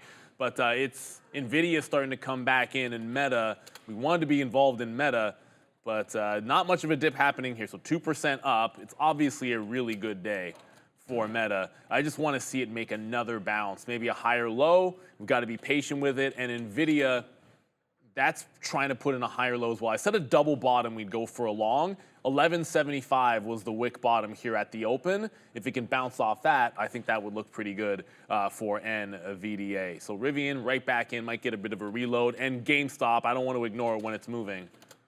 It's broken the $28 level. So while all this was going on, not going to complain. All 3 names are in the money right now. But GameStop broke 28. It's a 10% move off the bottom at the open here in GameStop, and 28 was big resistance. Hunt for a dip buy or a consolidation to get into this, but it looks like it's a mover today. All right. we're still going to hold on to Intel. It's still trying to get a little bit higher. We still have half. Actually, we have a little bit less. We have about 45-ish% left of this Intel trade as we're right back up to the 50-period moving average. So like I said, let's just see how much we can go here on Intel. Let's see if we get out some 30-28s again. And if you're looking for confidence and plays, join us every single morning at 8:30. We go over all of the plays, and then I get harassed about when we're going to put out the sticky note. And there it is right there, $30 long on Intel. So I hope some of you had that trade. It's what we really liked. We did have Tesla long at 174. It's at 173 right now. So I do want to still have a look at that. I don't necessarily want to give up on that play. But yeah, right now we are sort of holding out, waiting to see what happens here with Intel, and then just checking back on some other trades, right? I mean, we still have, so that was, we just got some 28s out there, obviously. We still let's go. Let's effing go right now, Intel. Okay, so Apple, dip buy opportunities. Oh no, we're at 194.50. Number, let's go to Adara. We're waiting on these 9:45 numbers here. S&P Global Composite PMI final and Global Services PMI final. Previous for both was 51.3. Consensus for Global Composite PMI 54.4. Consensus for Services PMI 54.8. Let's see if we have these numbers in yet here. Global Services coming in 54.8, exactly in line. 54.5 for Composite PMI, slightly higher than the expected 54.2. Continue to chop and turn around that 0.35 level here for the SPY in this number, guys. Oh, Canada. Yeah, we got it. Yep, go ahead. We hit it at the same time. We got the quarter point cut as expected out of the Bank of Canada. If you care about that kind of a thing, that's definitely going to be good. I just got the 30 out on Tesla, not Tesla. I got Tesla on the brain. I'll get there in a second. But on Intel, GameStop is dipping back into that big $28 level. If it can bounce off 28, looking for a long here in GameStop. We didn't get the break because we were looking at other things. Like there's a double top at 28. That's what we're going to look for on GameStop. Man, so if we can make this bounce, we're going to take a breakout of 28 on the way back in. What's a joke? Oh no, just looking at. I wish I had more Intel. Like I'm just looking at Intel and I'm thinking to myself, like I just wish I had. Oh, here's Apple. Sorry. I was just like, I wish I had more shares there because like that's we like that level. I had a good amount, but as a $30 stock, should have had more. Nice move up there for Intel. Huge move up, as Neil mentioned, more than 1% now as it continues to climb higher. And again, just overall, I had absolutely nothing to complain about. It's the #1 stock there. We are happy as punch to have this name and still be in it. And we're getting out. So right now we only have about 25% left of this name. So we'll start to ease some out right now. But wow, that was a good trade. Okay, and it's just funny because sometimes Intel I think the long and then the short, and it was with Obi that one day, and I think we've done it too, where it's like you think one way and it goes completely the other way, and it's like, oh my God. All right, so check out that. What's Mara doing right now quickly? Crypto's at 71,000. I wrote down that I really liked Ethereum, so Mara's actually heading to the downside, bouncing off that $20 marker, so that's going to be a good one. 1850 or so, the 50-period moving average, maybe a little bit less than that. Okay, so that's Mara. The other name on all of this was ETHE. So this is what I wrote down on the sticky note. We actually have a 52-week high, and I think it's all-time high of ETHE, but without the volume, it's not going to matter. We have it in our ear. We'll see if anything's hitting on this, but for right now, pretty dead on ETHE, but that high that I wrote down was 36.28. So I wrote down 36.20, but it's actually 36.28. So we're getting close to there in the pre-market, and then you get a dip down. So just watch out for that level in case we do get some sort of crypto news today. I don't know. I always feel like I want to be on top of that just in case there's something. So we'll have to watch out for that. Intel's sort of dying out here in and around 30. We'll love the opportunity to reload it, but High day break on not NVIDIA right now. High daybreak on NVIDIA. So no double bottom for us on NVIDIA. There you go. It just continues to go. So it's a higher lows. I said we'd look for what happened yesterday and just try to keep it as simple as possible. If it does the same thing as yesterday and shows you double bottom early, you just go ahead and take it. But there has not been one. It's just only trending up. You can say exactly the same thing about Meta. Meta is absolutely flying. There's just no real dips in sight on this thing. So let's try to let it calm down a bit. Rivian, I think more of a challenge. It held the low It tagged VWAP. I took some out of VWAP, and now you're starting to stall at 1160 in here. So if we make a fresh bottom, we just got to get out of this one. Not looking too great for that. GameStop tried to hold 28. Said we'll dip into 28. I actually got just above 10s, and when it broke 28, we get out. If it's going to hold something else, maybe a VWAP, reclaim to the 28 level, we'll look for an upward trend in this stock. But while it's pulling back, allow it to make a bottom somewhere and then try to get in there. Let's get on over to, did I hear Adara again? No? We have Riot Platforms here and some of these other miner-related names. RIOT, this one trading lower after Karis Capital issued this report saying that it is headed for a mine collapse and actually recommending longing Bitcoin as a hedge. So RIOT, some of these other miners going down after this short report, guys. In a second. Didn't Canada cut rates? No, I heard in our ear that they did. Yeah, they did. They did. Yeah. Someone just saying no Canada, I think, like as in oh Canada, but like no. Oh, like Canada, don't maybe. do it? I don't know. Okay. You know that not that South Park. You know, blame Canada. So yeah, maybe we're starting it right now. So it'll be good for us. Right there, Intel is an absolute money-making monster today. Wow, just congratulations to anybody believed in that move. I know Shakib is down there talking to, or I don't know if he is now, but he was liking Intel here at the bottom, talked about taking 1,000 shares or something like that. So good job there on Intel. A couple $100 if you did that for now. And then we'll wait to see what happens as it continues to go higher. Look where we just got out, man. Honestly, we'll probably wind up tweeting this one out, and we'll tweet out our Tesla trade as well. That one, 172.50, that just came in, broke 174. We got out, so we took some winners first. Then we had to wind up getting out for a loser. Then we tested again at 173 and took 50-cent hit on the last piece right there. We are in a new position, though, so let's sound a little bit of the sirens right now. We're short right here, AMD. We're short at 40. We're short at 45. You just take 40 cents on that trade. We're only out of 20% of it. Let's see if we get a little bit lower here on advanced micro devices. A break of 163 would be pretty nice. I mean, we just took that short at the high of the day. So that was the trade right there. So 30 cents now in the money on this one, 40 cents in the money on Intel. And again, it's your number 1 and 2 names on here today. Long Intel, short AMD, and they're bangers. Let's see if it works out, though. I mean, we've got to watch out for NVIDIA. Break 163, man. Let's go. Let's get down to the downside here. Let's get down to business, says AMD. I don't know, brass tacks. This might wind up going. The market is to the downside. And, of course, as Neil just mentioned, I'm sure it's pulling back, but not really. It is pulling back. Yeah. I was asked, someone in the chat was asking if you're only looking for dip buys and not breakouts. Today, yeah, that was the plan. Like sometimes I like breakouts. Today, the plan of action was dip buys. I think every long idea I had was going to be a dip buy, but I could change my mind at 1,200 on NVIDIA, but until then, I want to look for the next available dip. It is still pressing higher. Let me just quickly double, Meta's starting to pull back a little bit, and I want to check out on Apple. Okay, so you're getting a nice little bounce off Apple, holding 195. Apple looks pretty good as well if it can get back in, hold that 195. MLGO was in a down halt, by the way. For everyone that's still trading that name, it did break out early. Down halts, $8.10. Tap, $8.10. So that big runner from yesterday definitely calming down a heck of a lot. So here comes NVIDIA. I guess it is only breakouts on this stock. Oh, yeah. Yeah, I mean, what are you going to do? I think everybody and their mother is going to be taking a 1,200 break.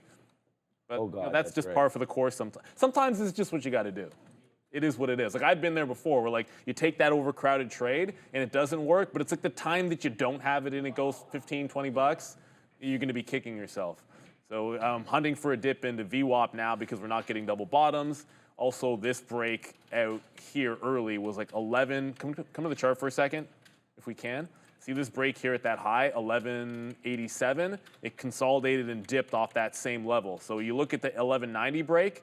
If we pull back before 1200 and bounce off 1190, I think that can be a play as well. So Rivian's off to the races.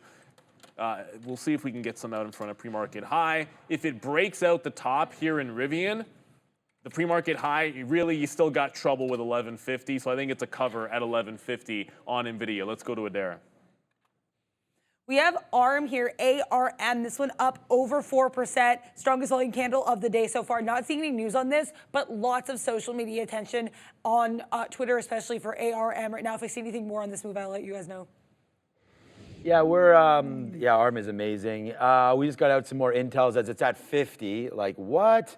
All right, so this 164 because of what's happening. There we go. We're almost out. How come we didn't get out there? Oh, almost 164.20s on AMD. So we're almost out of this one. We don't want to hold this one too far. Again, this will be a short early. We talked about wanting the 164 level here, but with what's happening across the way with its friend, I don't think that this is going to be a trade that we want to sit in. This is now, I mean, we talked about all-time highs. I don't know if it really matters anymore for some of these levels on NVIDIA, to be honest with you, because what is an all-time high in this name other than just a new print? So you got to watch out because this name, I think Neil's dead right. So there we go. We're out of AMD. That this is going to look at 1200. So I don't know. We just, again, not going to start to layer into something that hasn't been working. It's probably going to be worth watching out for NVIDIA here. But again, a pullback in NVIDIA would indicate me to be getting something in for NVDA. So let's just continue to watch it. If this does fade, I know I want to short AMD, but that's not happening anytime soon. So let's wait to see what happens here with NVIDIA. Yeah, so CrowdStrike is really continuing this move down. We talked about being patient with it, so you really have to. I didn't think it would fill the entire gap, but we had said that would be at about 310 was the high. I think you could see the 310 the way this is going. So you're getting pretty darn close to a trade that we didn't think could even be remotely a possibility coming into play for us here today. Still want to get our shot at a dip in NVIDIA. It's now gone a little bit parabolic on that last breakout. So if you get a consolidation, like I said, 1187 is that look for the last break. Meta, while being a freight train, suddenly did a wick top through that 490 area and is trying to catch a bit of a bid here. So there's your bounce VWAP on Meta, 488. Going to look for a bounce off that. You got to take what you can get. I mean, we're not going to get a 480 dip buy. We don't have a 485 breakout. So we're going to have to look for a VWAP dip here on Meta. Rivian Millionaire, Crowd at the 310 level. I didn't think it would fill the gap in, but that would be $310. If it shows a bottom there, I like the report. I mean, the stock's been really strong, so you kind of allow the buyers to come back in. I don't think that's happened yet, but 310 would be the area that makes some logical sense. Previous resistance, that's yesterday's highs. All right, we're going to, I don't know if this is going to go again, but let's just put out something here on AMD. We just took another short. We're just short here at 21s, 22s. We did take a hit. You already saw me take the hit, so I'm not trying to be like, oh my God, this is going to work out, because it's not so far. But NVIDIA's trying to pull in a little bit here. There it goes, breaking a little bit lower, so we're going to try it here on AMD just in case. It is making a nice little pullback. We're 20 cents in the money and taking some out here, just trying to lick a couple of these wounds on this name. But again, if NVIDIA can fail, then we do know what's up with AMD and we'll follow it. But for right now, NVIDIA 189 doesn't look like it has too much of a pullback in it, but here it goes, 1190, could be fading off at 1200 right now. But again, that seems like a great, and again, Neil's talked about this, and I think correctly, obviously, it's a decent strike price, 1200. So I could see some optionable, there we go, look at that bounce, wow. Some optionable areas here, look at that, at 1200 as well. So here we go, right back to the upside. It's like any dip, man, just needs to be bought here in NVIDIA. We just had a nice winner on AMD kind of turn around for us, right back to flat again, which is why we were able to get something out. So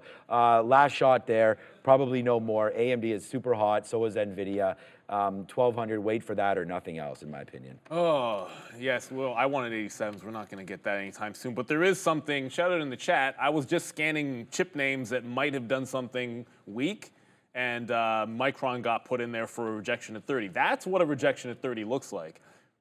129.20 pullback on a rejection at the 30 level. That's a legitimate wick high. So I'm going to get in. If you're going to trade it off this, if you're not going to get 129.75 in here, then trading it there, I'd usually stop out at that lower high. So I want to try to get it in the 30s, like in this range here, with an out at that 65. Then you can play back into VWAP. If it's going to pull back in, we'll let it do so. But I got to take two shots at this. The chip names are all relatively strong at this moment, led by NVIDIA. If we can get it, great. The other one we should be talking about is ARM. 190. I mean, ARM is ARM 3.5%. It just continues to run. It doesn't have a gigantic float. That's part of the story here. When it does this, typically you just want to follow the trend. So it's holding VWAP, it's holding 30s. I think this one's also a reasonable dip buy. But if we get that Micron, I'm not chasing it too far. I just got those 25s. I'm not holding it to 130. My out's going to be above that 60 level, so the $0.50 instead. All right. I mean, what is going to be obviously my number one trade, but we've been fading AMD, which has been losing, and that is Intel. I mean, here goes Intel again, another monster move to the upside, and we're proud of it because we have it. But at the same time, we haven't been able to find the right level yet for this name, AMD. So we're going to have to still hold out that we can find something here because for right now, it is continuously going higher. And again, we are watching NVIDIA. I'm just looking at these two main names. As we hold on to a little bit of Intel, we don't have a whole heck of a lot, but we do have a little bit, so that's good. But for right now, let's go over and check out Apple because I feel like Apple is starting to go as well. 195.60, 195 bottom. We should have had that one dip buy there. We did not, so now we have to wait for it. Intel is really going now, man. 30.50, 30.60. AMD's 165. Maybe there is no top there as NVIDIA takes it out in numbers with a dare at 10.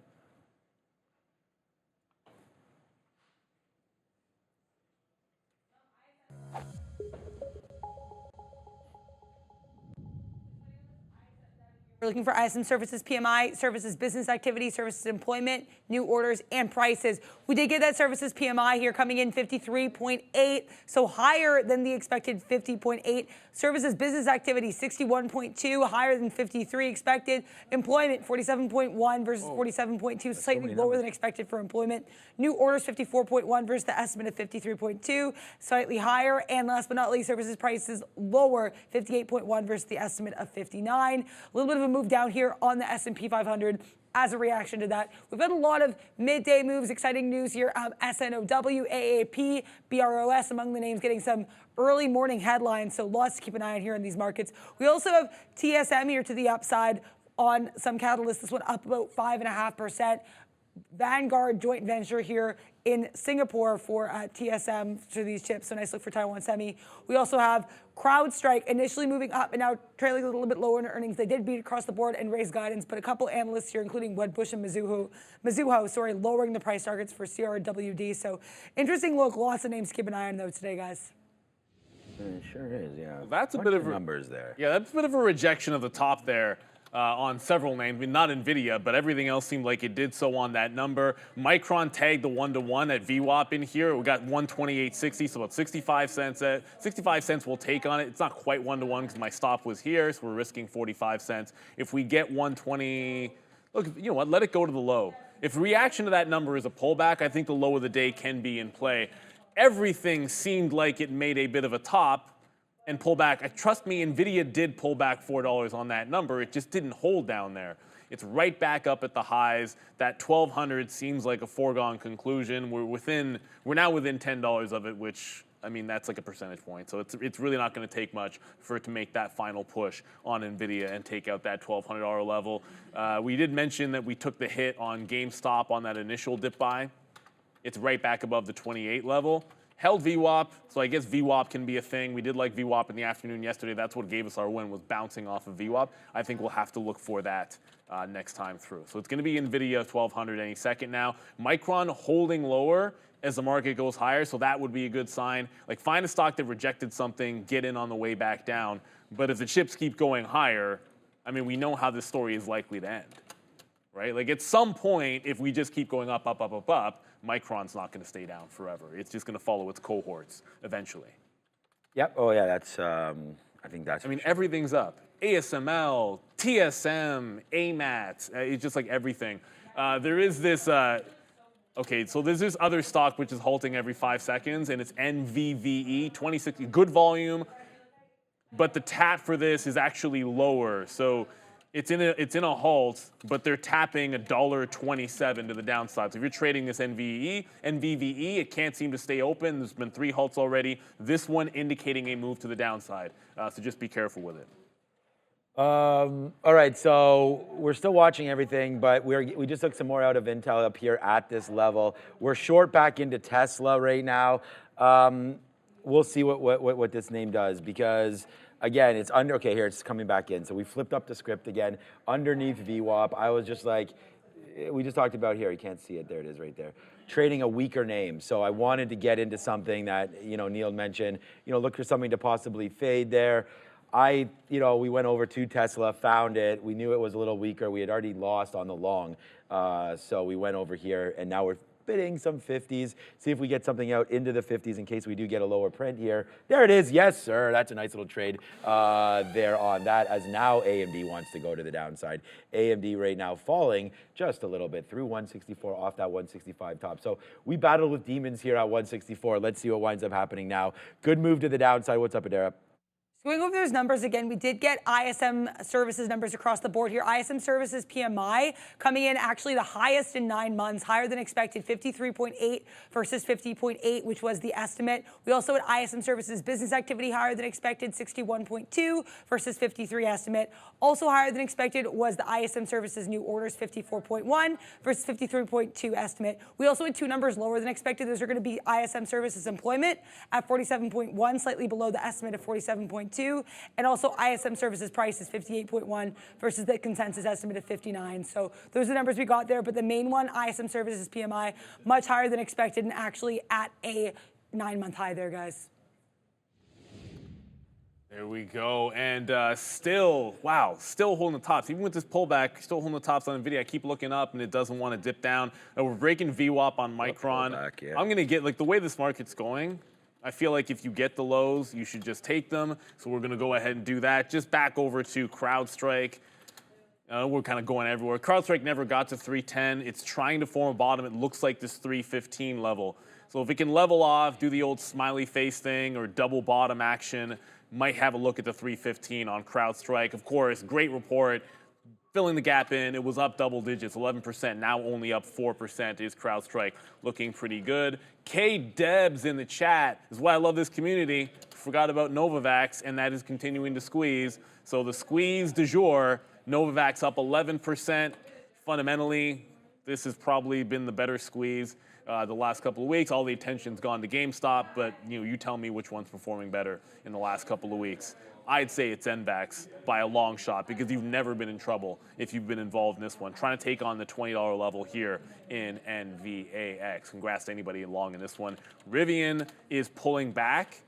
So it tried to make the move right into 1150. To put it into perspective, all you have is yesterday's range at this point. If it holds a higher low, I'd be looking for ads off of 1125 and then play back into the high of the day. So it bounced off yesterday's bottoms. It has to break today's highs for any kind of continuation in Rivian. Micron still holding that weakness. I think we have a shot at the 128 low. That's also yesterday's high. Okay, here we go. So we can get some support down there. If we do, we'll take the buck and run. All right, let's just put on some big boy pants. I mean, honestly, the thing is I'm just gonna wait for AMD, see what can happen right now. We're short right now at 164.25s. We just got some covers down there. We got something at 72 as well. This is the level that we like. I'm just gonna stop punching out for like 30, 40 cent hits and see if it can go. We'll wait for the 165. All right, I mean, I like the short in this name. If it works, it works. I mean, look what Tesla's doing. This name is coming back in real nice for us right now. So yeah, sometimes you play the levels that you see, and when they work, they work. When they don't, they don't. Tesla just faded back into 172.50. We got another out. So just taking a couple 50-cent plays there on Tesla to go. Intel, we only have, do the math, 8% left, something like that. So we're getting some more out on that. Come on, Tesla. So Tesla just breaks a little bit lower. We do have another bid in the 20s, and then we'll see if it can go a little bit more than where we are right now. The thing is, it's not making me that nervous because, again, it's not like it's going to bounce completely off of the 50-period moving average, but it's right there on the daily.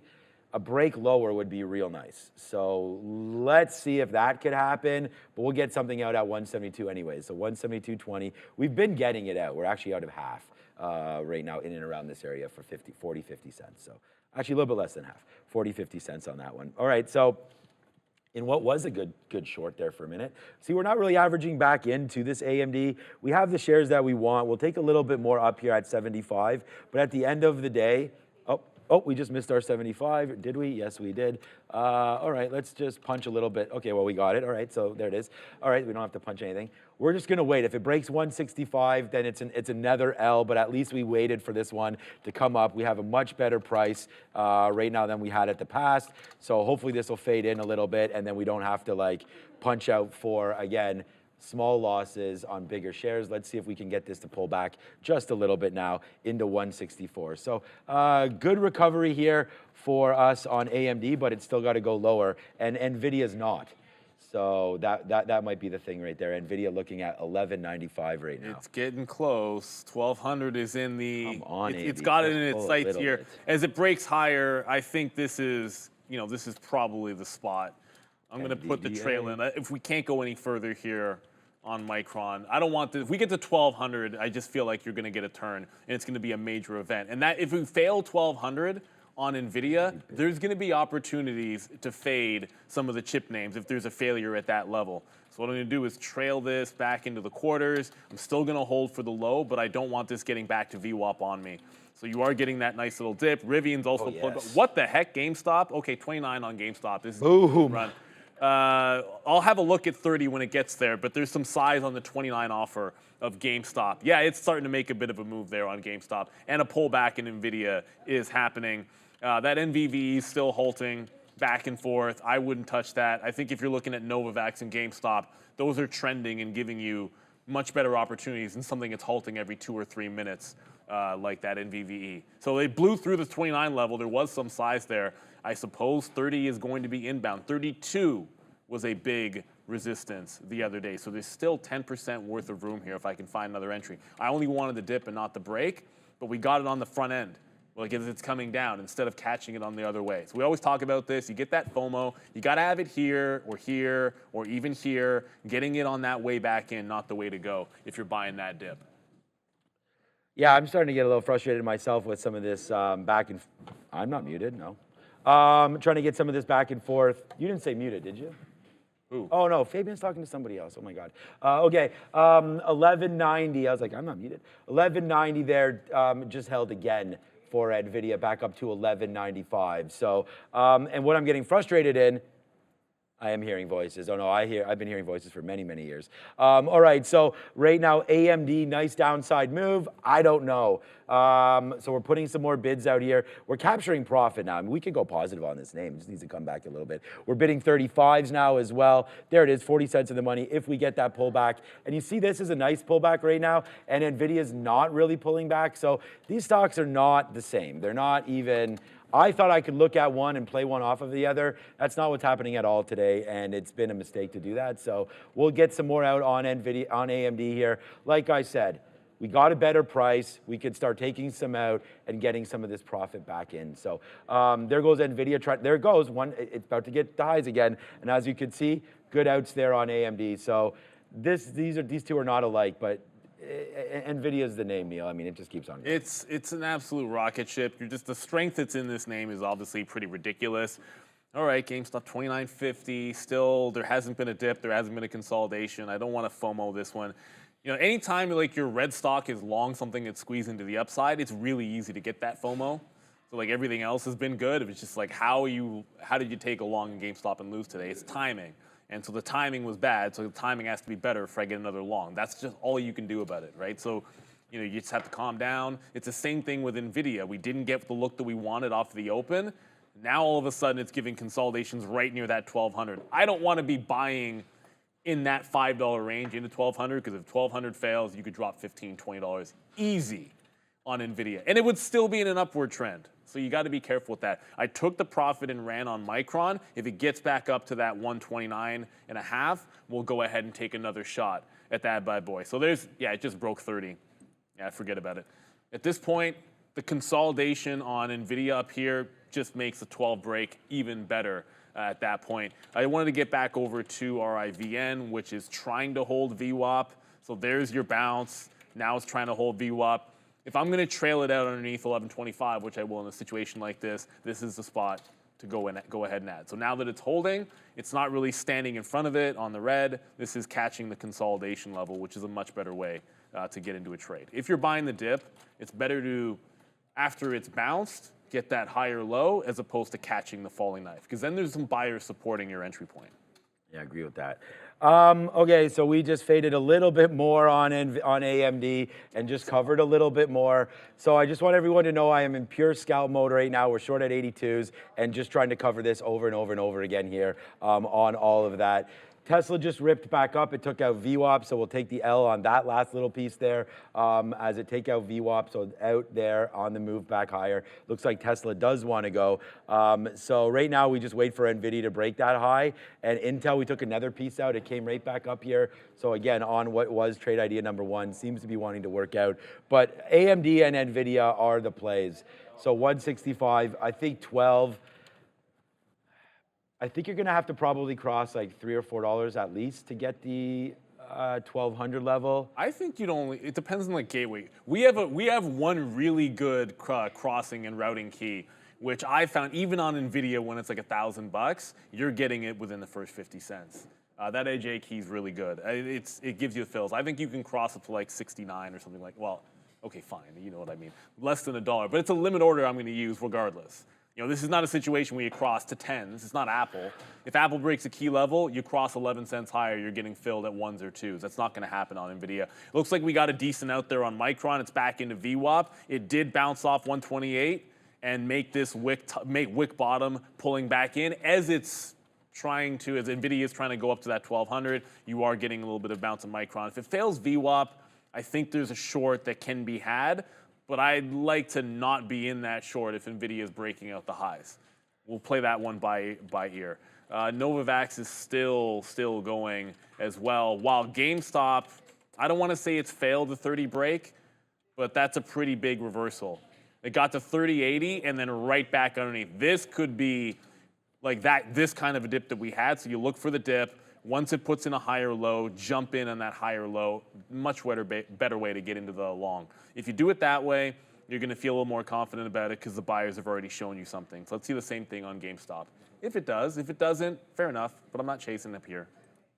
Yeah, GameStop, I was saying earlier, shout out to Mr. Longshorts, it looks like it was going to be a boring day for GameStop, complete opposite. Boring yesterday. That's usually when it's good. Today. It's weird. It's the day it doesn't need all the day that people aren't looking at it as much. Yeah, it doesn't need like the obvious catalyst or anything, right? It just needs to get going. So, all right, here goes game over for AMD as it just goes right up to the upside there. Continues to go. So again, as NVIDIA does nothing, and the other one goes up. So that's trading, as we keep saying here over and over again. But that is what trading is all about. So you gotta play the good with the bad. NVIDIA is not moving, AMD is. So we had to short 165. That obviously does not work out. I'm still debating this Tesla short there. We could have just got it at that top. The market is still underneath. Tesla is relatively weak right now. I'm going to put on something again right here, just trying to play off of that last high, 173.65. So let's put some shares on at the quarters. There it goes, instantly in the money. We'll always take a piece out if we can do that. Oh, we have Crwd right now as well. Actually, that's not till 10:30, so it's only 10:16 right now. Back into the short on Tesla. To see if it can work sort of against this 174 that we liked for the long. Let's see if it can support that short now into 174. I don't know. The market, again, come on. This is just pretty choppy, man. Pretty choppy here. It's waiting for NVIDIA to make a move. It's waiting Fail for 1200 top or break it through. I think that's what's happening now it's on the pulling futures. back a little Because bit. the NASDAQ, here's what's going on in the NASDAQ. We're just kind of bouncing around. We had the numbers come out, and you had a wick to the downside that tested 18.8, and then you're right back diddling in the middle. So I think you want to go for, at this point, wait for your key levels. The stocks that are moving independently, like GameStop or Novavax, they can do their own thing. You can be involved in those when you get a key price level. Rivian, I bought that dip. I scalped some out here. We're going to get some more out at 1140. That was that lower high. It's respecting yesterday's price range, so then I'm going to do the same thing. But I'm now out of this thing if it breaks underneath VWAP. We'll hold on to it as long as it continues this trend, which it is doing. And, okay, I'm just going to check back in on CrowdStrike. It's starting to round the bottom. I don't know that I'm in love with it just yet. So I'm going to still be backing off and waiting for that. As I said, GameStop wasn't that great for me, and it's because I wasn't all that patient. I want to be more patient with these plays. That's what worked yesterday. That's what worked today. Just heard in my ear even DJT's going. But if you have to pick and choose, so I'm going to give you an example here. DJT, this looks like a good break, right? DJT could be a squeeze, could be a meme name, all that kind of good stuff. It's done 377,000 shares worth of volume. Let that sink in for a bit. Can't trade that. No, not at all. Definitely not enough. 377,000 shares of volume. It's 1018. It's 1018. Like, what does it average? Do you know? I'd have to look it up. I actually don't. I don't pay attention to it enough. Maybe that's good volume for it. And right, I that's what I'm saying. I stand corrected. If that's good volume for DJT in an hour, I know I have the average daily. The 10-day average volume is 3 million shares. So for it to be, what is that? Like 8% of that in the first 45 minutes. That's including an opening print. I'd say that's low volume for me. Whereas the GameStop's doing 18 million. Oh yeah, as far as the two of them, yeah. Oh, yeah. Novavax is probably doing, I don't know off the top of hand because I'm not watching it right now, but it's probably doing exceptional volume as well. So, that's why you try to pick and choose what are the right stocks to be in. And maybe DJT goes to $50 and you guys can slap a fail on me for saying that. But I'd rather at least take a shot at GameStop on this next available dip. Just Tesla's been great. We're back into that. I'm still waiting to see something happen on NVIDIA. AMD is straight upside, so like any NVIDIA dips, probably, I mean, you could buy NVIDIA, but you could also buy AMD. I mean, that's stronger today. I mean, wait a second. AMD No, it's not stronger. NVIDIA's, oh, as far as a chart, it's ridiculous. Is it? Strong. It's not even close. AMD is up more than NVIDIA. The chart is much better on AMD, percentage-wise, everything. So yeah, AMD continues to be the shine today for sure. AMD, I mean, really Intel. I mean, Intel's been great. Even though Intel's only up 1%, this has been a huge trade. All right, so I don't know. Again, I feel like I want to short this. We've touched 165 a couple times, but we've been wrong already like 5 times here trying to short it. Actually, really it was just the 164 that was wrong. This last one was fine. We were able to get out until it eventually broke, so that was good risk to reward. We actually talked about shorting in the 60s and 70s against that. But for right now, 165.50 looks like a possible top there for AMD, but it's only 10.20. We do have to go over to Adara.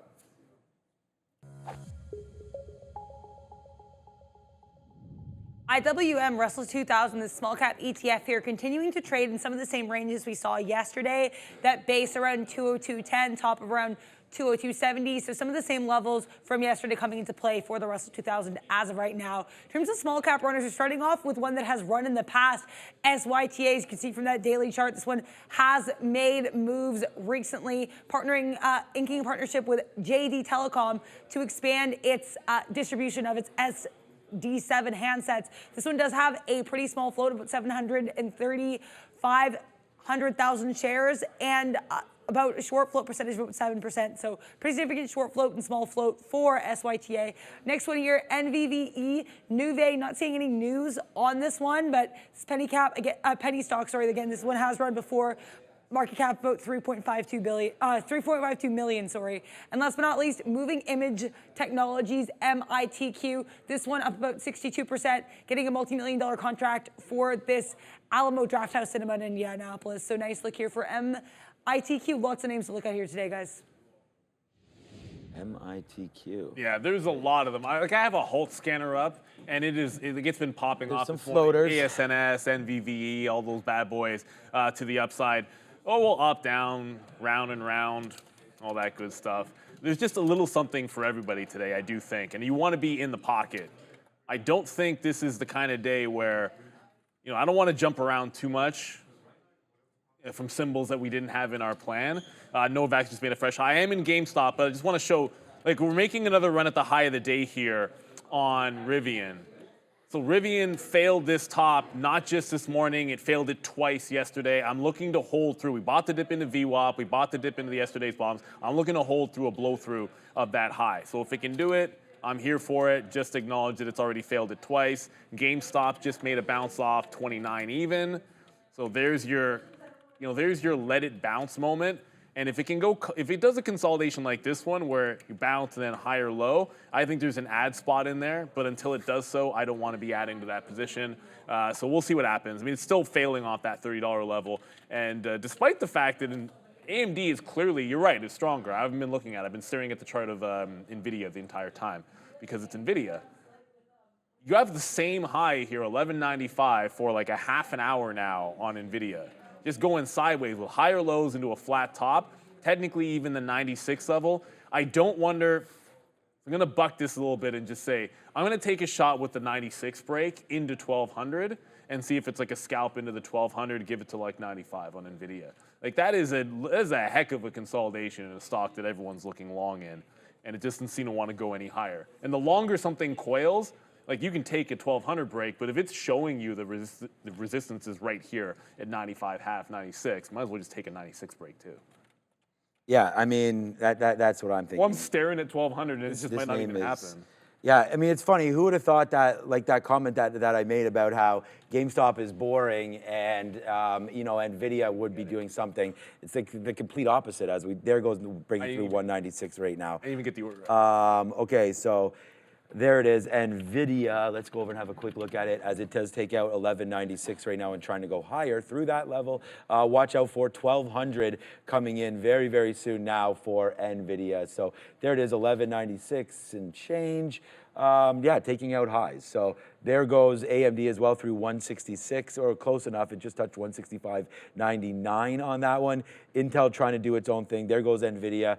Nice move up right now. Well, again, you know, you just have to trade it and see what winds up happening here because there it is, 197 right now. It looks like it is trying to get a little bit through. And I like that play, trying to think about if it does get to 1100, good to be long ahead of it. So we'll have to see what happens right now. It's trying to go higher. They're just pushing it through. So I do think this does see 1200 today. I mean, there's no reason for it to stop. Look at the market is absolutely ripping. You know what's not? So like I just took it. We'll see what happens when it gets to that 1200 level. You know what's interesting is I can almost promise you this. I don't know for sure, but I'm willing to bet if Max had this position, he'd add at 1200. When you take this break, my thought is to add at $1,200 because 1200 is 1200, and then we'll have a better average price, and we'll just give it to break even, which will probably be around the 97.5, 98 level. The other thing that we got to watch out for is I still think Micron can be a short. I know it's weird to say, but I said if 1200 fades, I want to fade on Micron, and it could be at the exact same price that it turned before. Like this could end up being 1200 turns on NVIDIA, and Micron is exactly at that high of the day, which would be the ideal setup for a short. Obviously the trend, you know where the trend is going, but the setup is the setup, man. And this stock has already shown once that it's relatively weak. GameStop taking some out at 29.5, but all eyes on this 1200 level for NVIDIA. So I'm gonna add through 1200. I'm probably gonna have a stop around like 1198, somewhere around there, and I might try to grab that Micron short. I'm gonna get my orders ready on NVIDIA. If I miss a Micron reversal, it's more important to not get rinsed on a fail of 1200 on NVIDIA than it is to grab that short, in my opinion. Yeah, exactly. You want to trade the book for sure. Tesla goes to 174. All right. We're short. I mean, we're short. AMD off of 166 again. You know, I feel silly because, you know, we've been hitting this short over and over and over again, and it really hasn't been working. So it's been working. We've been getting it out, but then we get greedy again, you know, and then it starts to rip back upside. So we've done this before on AMD where it's like, I don't believe it. But yeah, I feel like the more exciting name is obviously over there with NVIDIA. So let's just keep watching it. But again, and like, just look at some of these trades. Like we got short there at 87. These outs are 70s, 71, 72s. It just did dip into the 60s there, so we'll put some more bids down there. So the risk to reward is fine if you get it out, but when you hold it, it's just it keeps taking it out on the upside, like you keep getting hit on the upside, so it hasn't been really worth holding on to these names. So, you know, let's just see if it can go. Hopefully it fails off of 166 because again, like I said, AMD is so much stronger than NVIDIA today. So a fail at 12 would be not necessarily great for AMD because I think even if it gets to 12, then AMD's already going to go. So it needs to really start to pull back immediately on that one. Intel's kind of just taking oops, zoomed in too much. Intel's kind of taking a break right now, so just hovering around. And I do like, okay, there it is. I was just gonna say, I do like Tesla a little bit here. It didn't really even break 174, but we did get out. Looks like 174.06 or 07 there. So average in on the last one did not work out, but let's see what happens here with Tesla. Hopefully a little bit of a pullback, but this market is really running. Yeah, the market, it just took out some fresh highs. You're getting a bit of a stall at 1198, so halfway 96 to 12. So if resistance was at 96 and then 1200 psychological, I think that makes some logical sense. But you know, logic doesn't necessarily matter. What I'm going to do is actually have an order ready to go on Micron. So if I get in and out of Nvidia at 1200, I'm just going to have an order ready to sell, but I don't know exactly what price is going to be, and I don't want to market it. So we'll see when it gets there. GME is trying to break out through 30 again. So we took some out halfway on GameStop, which is still a New York stock. So there's your bounce. If it breaks 30, I want to get picked up on that, get in and out of that trade. That is a monster wick. So usually you put in a lower high off that. So if it fails 30, I want to jump out. If it breaks 30, I want to jump out either way. Whether it's north or south of the 30 level, I expect in the first 30 cents, I'm getting the fill covering out of GameStop. So we've made it back on GME, but remember, if this actually loses this last part of the position, it'll still be a red stock for me. Meta went from strong to weak, so I'm not as involved in that one as the market's breaking highs. And Meta, you know, when the market's breaking highs, a stock shouldn't be making lower highs if I think it's strong. So it was strong early, all of a sudden, not so much on Meta. That's why you're not even seeing me look at that stock anymore. So far, so good. Next stop, I think, is this $1,200 level on NVIDIA, as we're about to get in 30 seconds crude oil inventories. I haven't even looked to see how oil's doing, but it'll probably move in about 20 seconds or so. Yeah, I'll probably do something. All right, 174 coming back in for our Tesla trade here. We'll see what it can do, but 174 coming back in for it. We're short again into 174. Oops, sorry, there is Tesla right there. NVIDIA still hovering around 1198 trying to do something, and AMD did break through. All right, so crude a build. All right, so a build on crude. We'll get those exact numbers, but let's go over to Adara and see what she's up to. We do have crypto, but we're going to quickly talk about those crude oil and gasoline stock change numbers. We have both of these actually higher than expected. Crude oil stock change, 1.233 million versus negative 2.30 million consensus estimates. So it's going to be higher than expected. Gasoline stock change, we're also getting higher than expected, 2.102 million versus the consensus estimate of 1.95 million.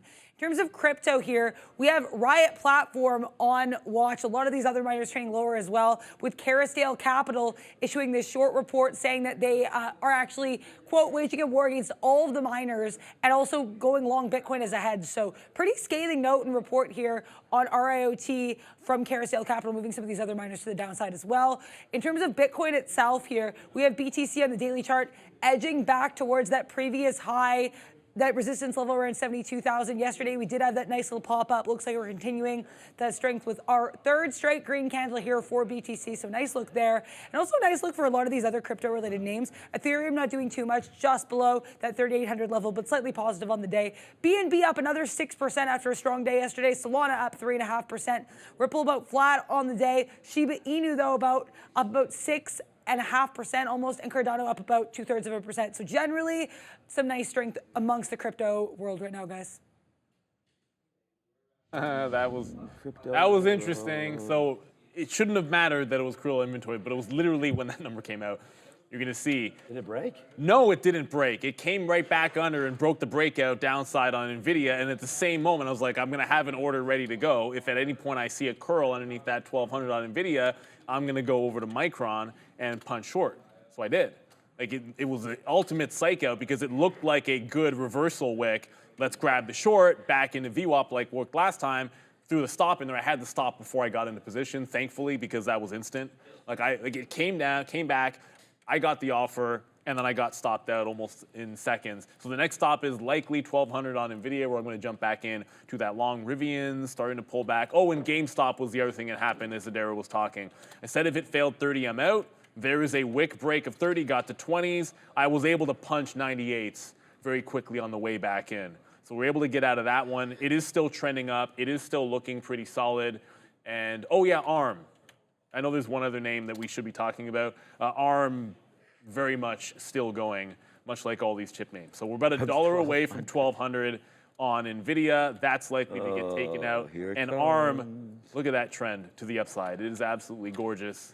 But it's NVIDIA 1,200. Yeah, we better just watch that. That's the one. So we've been we took Tesla, and again, the only thing that's been working for me today has been scalp. So it's like we haven't really had anything. I think we had $1 early on, I think Tesla, or even maybe AMD the other way. But right now, it's like just scalping off of 174. Our best outs, we're gonna have to go over to NVIDIA because it's moving.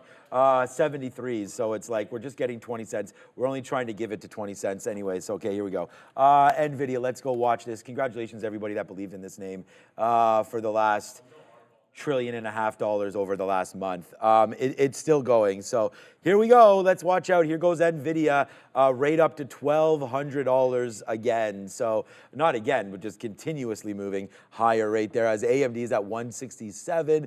That name keeps going on. We're just going to hold on to Tesla here being a red name in a market that's absolutely screaming. We should have found the strongest names, not the weakest names to short, strongest names to buy. And that would have been NVIDIA and AMD. I mean, the minute AMD got going, we're going to have to look at some charts and figure out, like, we wrote down 164 on here for a short. We should have just blasted. We did that the last couple days where we completely reversed our spot. We should have just believed in the long, and we didn't. And we should have. So here it comes, 1,200. I think we talked about the importance of NVIDIA to the whole market, and Brendan brought out the fact that what kind of a percentage it is now in the NASDAQ, in the S&P, so obviously increasing in the NASDAQ as well, and it's just lifting everything right now. NASDAQ up another 1.22%. Wow, man, dollar cost averaging into the NQs seems Every to be time you right. sell NVIDIA, you just regret it. Oh, wow. You regret it a week later, you regret it a month later, you regret it, thankfully, Sometimes 2 minutes later. Yeah, I was about to say, like, I was about to literally say, because I just I regret it 3 minutes after, because it's a 3-minute chart that I'm looking at, and it was the bottom wick on that 3-minute chart that I just made. But a breakout trade's a breakout trade. I trade these, at the end of the day, once it hits that first stop and finds resistance, I pretty much am usually getting out, especially with the 1,200 level looming. Thank goodness we got on a Micron. That's at the high of the day again. Like, are you kidding me? That stock was weak a second ago, and now you're right back at 130 to the top. It might set it up again. If 1,200 fails, I might do the same trade with Micron literally at its high of the day. Everything is starting to careen to the upside. The NASDAQ going higher. I mean, even Meta, which was pulling back, Meta just bounced a couple of dollars here. I know I'm staring at NVIDIA. I could be showing you guys those charts, but it's within $1, which can happen any second on a $1,200 break. NVIDIA is the gift that keeps on giving. I am only in that Rivian off of VWAP, so I've got to stop underneath 1125. If that goes, it goes. But it's I don't want to say a boring stock, but just pull up a chart of Rivian. It is yesterday's range, yesterday's bottom, yesterday's top. So it's been a pretty simple notion of what to do there. Yeah, we're really getting lifted here. I almost think that there's going to be like a fake, almost. I don't know. We've been wrong today. I mean, obviously, NVIDIA's at 167 here, and this name is going to 1,200. I just wonder if people might get trapped on the punch long, and then it fades, and then it rips. So there's two ways to play it here. But let's just watch out and see how far this goes through, because I actually like 90s. We just touched 99.50. Like if I lose on the breakout, because the breakout here should, if it doesn't work right away, you could be back at 90. I'm not holding to 90. I'm going to get out with a tight stop, and if it pulls all the way back $10 and bounces off of 90, I think you go for like a 91-ish long. VWAP's in there as well. Oh yeah, now it doesn't want to go. So now it's starting to dip. Is it though? Maybe just got to 99.5 and pulled back. No, I'm not trying to short that. I'm just saying if Micron fails 130, I might jump back into the short off of the Micron. I can do this for you guys while I stay on the NVIDIA chart. So Micron is trying to break its high of the day. It was relatively weak. So if it wicks this again, I would look for failure of that level. But as I say it, no failure. So don't have to be in it. You could do this with any names. Now that it's pulling back here in NVIDIA, I can go to some other stuff. TSM, I mean, look at TSM today. What do you want today? TSM, ASML. What do you want today? High of the day. I mean, I could probably pull up AMD, Intel. Like, show me a chip name that isn't having a good day. If there is one, Marvell up 5%. Like, if there's something that's not at its highs, I feel like that would be the obvious one to fade. I just can't find one. So no fades right now. What else we got going on here? Qualcomm. Yeah, Qualcomm could be worth a look as well. Like, if there's something in the chip space that is not pressing highs, I think that would be the obvious fade. Double top here on Qualcomm. I can't find a chip name that's not looking exactly the same at this moment. If I did, I'd be playing it short off this 1200 rejection on NVIDIA. All right, 1196. I mean, I'm just trying to see what's happening here because this is going to be a break on NVIDIA. I mean, I just, you know, let's just see. Like we said, we could get that fail back up and down. That's definitely a possibility to get that. I just want to wait for it. Like, I almost don't even want to put anything else on. We were just short Tesla into 174. We got to that at 174.25. So that was wrong. All the shorts today not printing. The only win that we have today is the Intel long. We short AMD, short Tesla, both wrong. So we'll have to wait to see what happens here with NVIDIA. I still want to punch that long through 1200. I know that seems absolutely ridiculous, but these opportunities don't come around too often. So we'll see. We'll see if it wants to do it. It's not the one you take There a big is a break like that you happening. regret. It's the one you don't take that goes that you're going to regret. When it comes to those breakouts, you just gotta. You almost have them almost every single time. So this market's still insane. I just want to go back to some other things. I mean, while we're at 98. Obviously, it could still go like any second now. I have the level 2 dedicated to NVIDIA at this moment. GameStop, that 30 failure, we'll look for a little something like we did before, right? Like, what's the right way to do it? This is the wrong way to get into the long on GameStop, which is to try to chase it at an even dollar level instead of just wherever it bounces, it bounces. This is where it bounces, go long. This is where it bounces, go long. Don't try to pick the level on a stock that's trending like this. If you like the trend, then just buy the dip wherever the dip gets bought. And don't try to be the person that predicts where the other buyers are going to come in. Be the person that joins whoever turns the stock. So apparently some active call buying, it looks like, on Tesla we just heard. As we're going to go to Adara That's right. There's a lot or of Sector Watch. call watch on Tesla, that's for sure. Definitely a lot of leadership in this market on the tech side. Electronic technology pretty much green here across the board. NVIDIA, Broadcom, Qualcomm, AMD, all particularly strong. We did have a lot of catalysts in this space with Intel and TSM both having some joint venture news for fab centers. So nice look there for this sector. Also a lot of strength as well in technology services, though it is worth noting CSCO, Cisco, underperforming in this otherwise strong group. They had some news yesterday with regards to their Cisco investment side of things. So keep an eye on CSCO here, definitely performing in a different way than others in its group. In terms of the other sectors here, a little bit mixed in health technology, some mixed move in finance, so Charles Schwab is particularly strong, and a lot of negativity across the board in consumer non-durables, utilities, health services, and consumer services. Also worth noting some strength here in producer manufacturing with AMAT Applied Materials particularly strong after an upgrade this morning, guys. Hey Matt. Hey, Matt. I'm still waiting for NVIDIA. We're short Tesla's for the 175, but I don't like that story of all this call volume starting to pick up in Tesla right there. So let's see if we can get something out.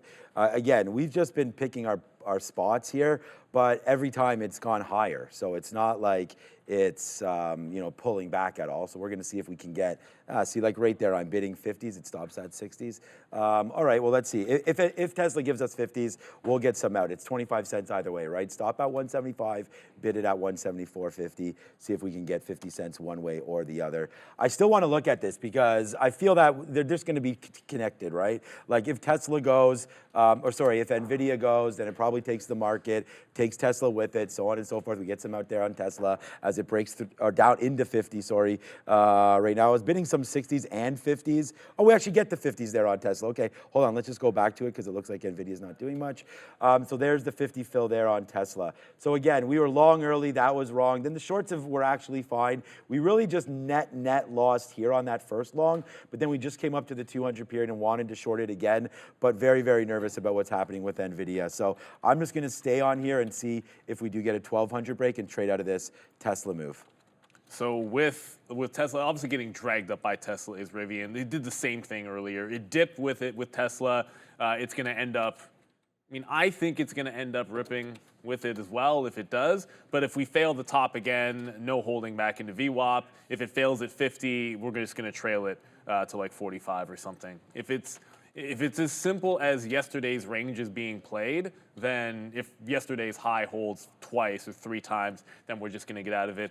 NVIDIA is not breaking 1200 yet, which it's not necessarily a bad thing. I know it can be frustrating, like, oh, but everyone, why not just be involved in another trade?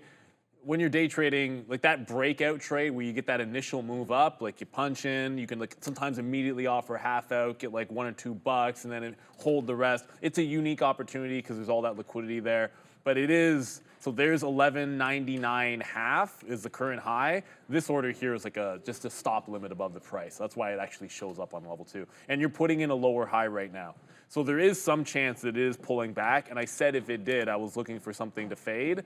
You're still in the pocket where it could be a micron at that 130, so that is going to be on my radar. But with things starting to calm down a little bit here, and Novavax, there's been no chill. Remember I said Novavax was the squeeze name? Novavax is up 21%. It was at $20 when we mentioned this. It just turned at $22 here on NVAX. Actual news, the company is essentially getting saved by Sanofi. Randy in the house as well. Rand's in the building. Rand's in the building. Thanks for asking, though. I've only had one. Yeah, I'll take another one. I've been drinking some water. Sure, I'll take a coffee. Why not? All right, thanks, Randy. Okay, so by the way, let's just go again on this one. I mean, we'll just do a chicken dinner winner because, again, sometimes it's like I should have just stayed away from AMD, honestly, but Intel does make that move higher. I'm completely fine with the way Tesla's trading today. We have it back in a little bit now. We still are waiting for, I mean, here it comes back into 40s, 30s. We're short at 75, so we've already got the 1-to-1 on this one. I was actually waiting for 20s. Let's take something out right now in the 30s. There we go, cancel the 20 bid. All right, now we're coming back in, bid 20 now, see if we get something out on a little bit of a flush. So good last couple fills here on Tesla to carry us back through that 175 print, right? So the 200 period seems to be the only one that was holding. Danced with it at VWAP before it was wrong, got out, then just reshorted it. So I'm completely fine with Tesla. Still waiting to see about AMD. I don't know if that fade is 167 or not. The volume hasn't necessarily picked up at all. It's been the same. If anything, it's dying down up here, which leads me to believe that we could be in for a reversal short on AMD, but we don't have it this time, of course. 167, we tried to fade the one. See, these are all, again, it's all fine until it broke 164. So I think we did pretty good today with looking at the right stocks. Just a matter of not having the right execution spots all the time. So here comes Tesla coming back in. It's 50 cents in the money, so is Intel.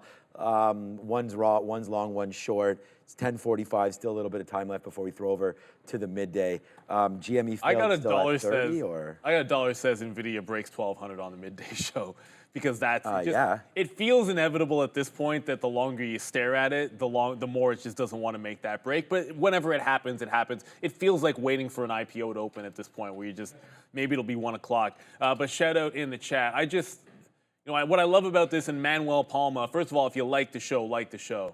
And if you love the community, then hit that like, hit that subscribe, and share with everybody, because I think we can all learn from each other.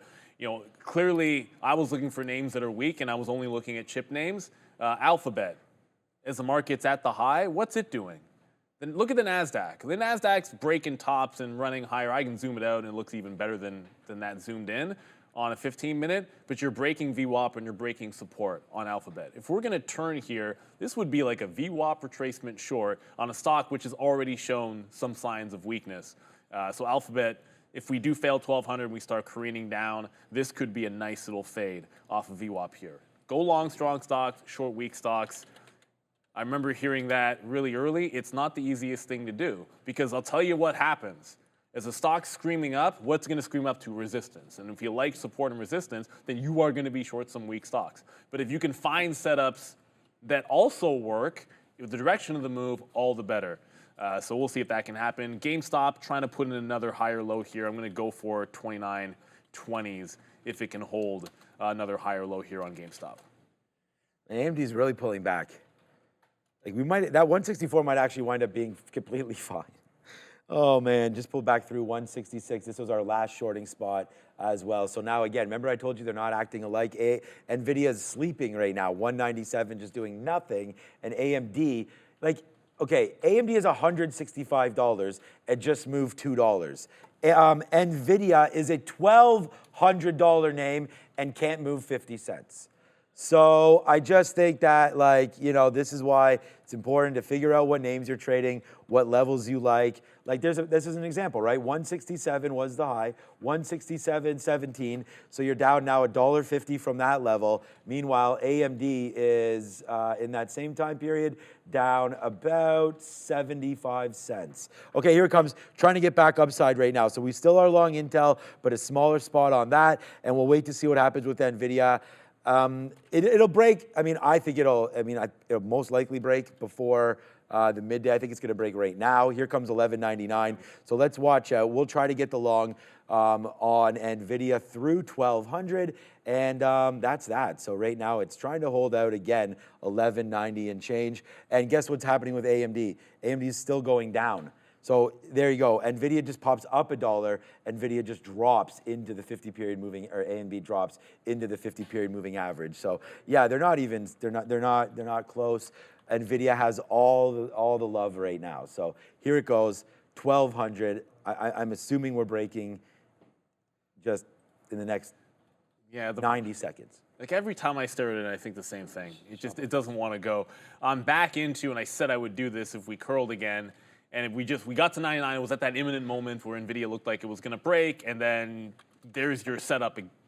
Not the same thing on Micron, but there's your wick top. There's even another wick top, but the timing wasn't right. So I'm going to jump into it, give it to the high of the day. Very similar trade to before, where I'm just looking for this type of a move. And if it breaks a high out, if we get the VWAP, great. If we break 130, I want to get a 95. Sorry, a 29.5 order in there, and then VWAP as well. GME, I did not get filled on that dip buy, so I suppose a bit of a disappointment there if it ends up breaking out again. I said I would cover Rivian if it failed the top one more time. That is exactly what happened. It failed that high, so I got out 11.45. So we got yesterday's low, then we got VWAP. We'll take VWAP again if we can. So just an easy trend. Like, there's your bottom. Go for your long. Go for the long if it bounces off of VWAP. It's a very big if. And we're once again waiting for NVIDIA. So we got to 99 change, right back into 97. Let's go to Money Talks, and maybe we'll come back to a 1200 break, or maybe not.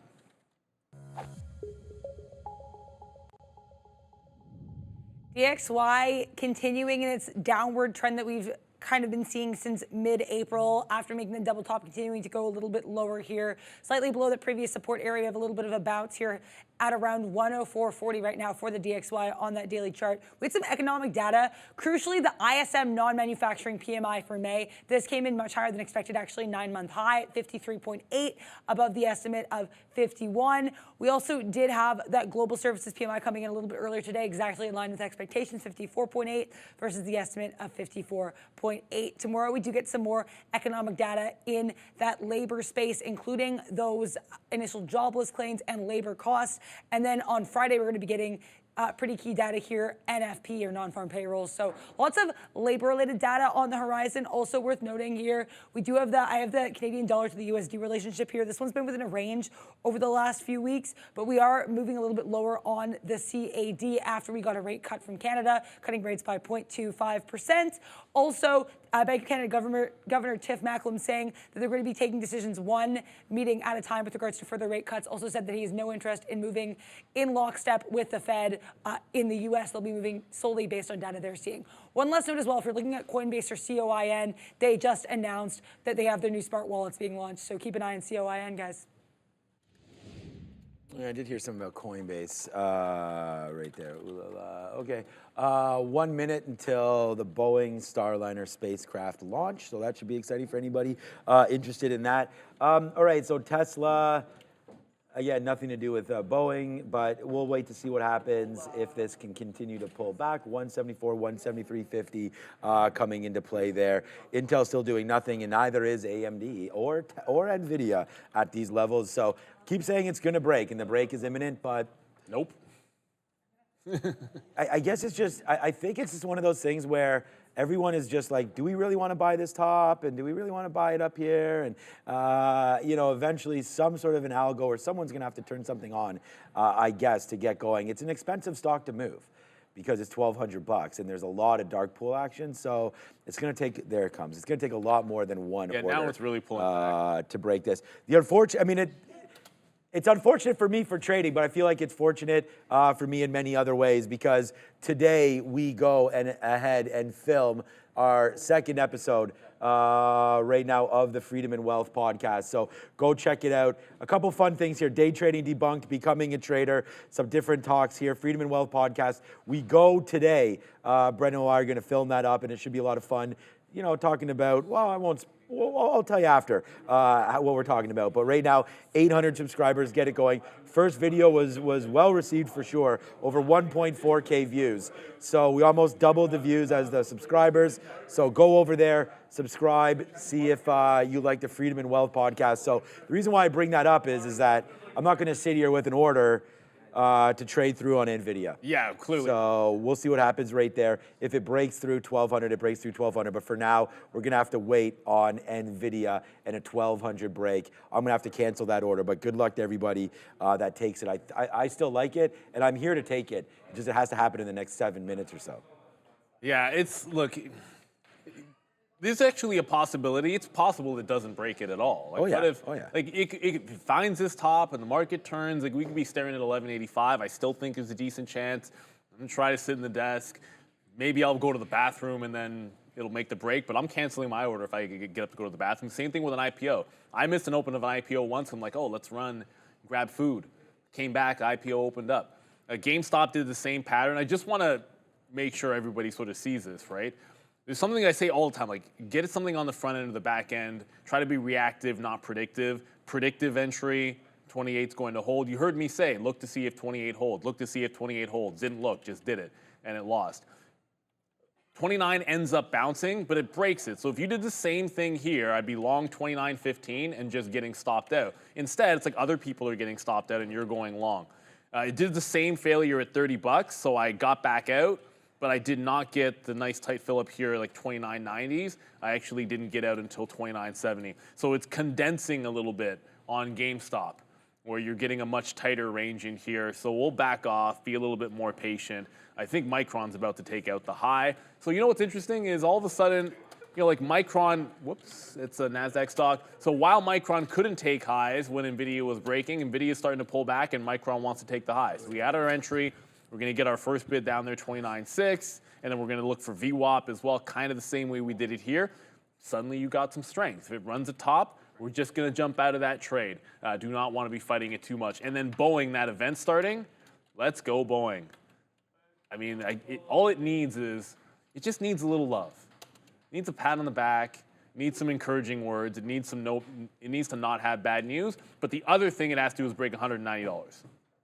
So there's 190, 197 also a big level, but it's trying to make a big recovery from what is a disastrous looking daily chart. Needs to chew through 190. Once it does that, this 97 level, I think could be a real turning point for it, but you've got room to the 200 period moving average. I'd let this sort of presentation or whatever that event or presentation, I'd let that play itself out. The launch. The launch. Yeah, I'd let it play itself out. I don't want to be trading that one during the news. But if it's holding above 190 after they're done, after everything is settled, then I think it looks like a good long trade. So with only 4 minutes to go, I'm only in Micron. I feel like that's going to take the L and then give back. We had one good trade and then two losing ones on Micron. So we'll just end up giving that back, and we'll patiently wait for NVIDIA in that $1,200 level. But the way I see it, like if you go 1 for 3 and are flat, then that's a pretty solid outcome because it means you limited the risk on those trades. All right, we are almost $1 now in the money on this Tesla trade. Here it goes, finally breaking through 174. So this is the level that we wanted. We still have more than half of this trade on as let's just bid 174. I was waiting, there we go. Cancel, okay, good, we got it. I didn't want to get lower than that. So right there, we'll take some out at 174 and cancel our bids a little bit lower. Let's go to 173.79 or so, make this a dollar club, and then we're going to wait. So let's see. Tesla, we found that top at the 200 period, and we'll see if it is true or not. We did write down 174 as being a level that we wanted to look at. So if you look at a 20-period chart here, this is why I like this level in there. It does go up there to 175. 175 is not that significant when I'm looking at this chart, but I thought 174 would have been something. Could have given it a little bit more room, probably should have, but here it goes right there. So there we go, finally able to do this because there it goes. It is a dollar club. Oh, it only took to 1057 right there, but we take that on Tesla. We got that 78 fill actually down. We always bid around 75s. That's kind of why we're short at 75 in front of this 200 period moving average. My stop is at 175.03. So when they work, they work. Like now we're 25 cents stop to print a dollar. So 4-1 on that one, and we still have half. Now we have half. We had more than half. We just took some out at 74, then at 73, 79. And of course, I mean, now we have 2 minutes, and it looks like NVIDIA is going to do it right now. So here we go again, 199 and change. Here goes NVIDIA. It's trying to go for that high and stops again right at 199 flat. So the high of the day we have is 99.50. That was made a little while ago, like 10 minutes ago. But there's the flush a little bit. We're saying stuff like flush, but I mean, it's not flushing at all. It's a couple bucks. Yeah, not even a couple, but I just said flush there, it dropped 40 cents. Okay, so just watch out for NVIDIA. I think it's gonna break. I hope it does break, and we're able to get the long. And if we do, a couple dollars worth of a risk. Here goes NVIDIA. Just tried to go again right there. Yeah.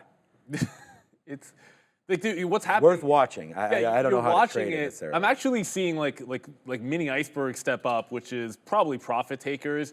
I can't really imagine people are loading into the short that much. They're probably, if you're shorting this, you're probably already in your short if you're short the stock. I don't know that you'd be loading in as it's making higher lows. You probably took it the first time through, but someone just reserved at 99. So it can't even get to 99.5 because somebody just sat there, took their fill at 99.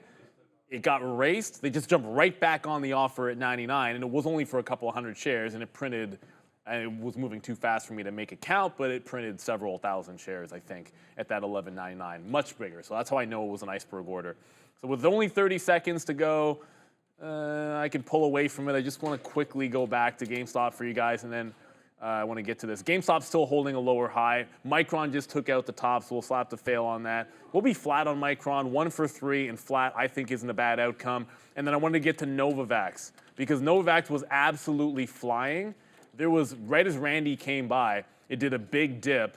Yeah, that held that dip pretty well, I'd say. Bouncing off 21.2. I thought this was going to fall into VWAP the way it was going to the downside, but it held, now consolidating high. Novavax, don't sleep on this. It's been a ridiculous squeeze play the last couple of weeks.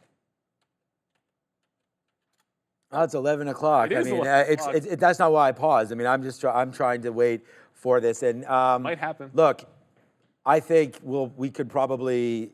I mean, they're going to do their lesson of the day. I would probably pause that and watch out for NVIDIA to go through here. So, but we'll go over there to watch it. They'll be on NVIDIA, yeah. Yeah. So just stay on NVIDIA.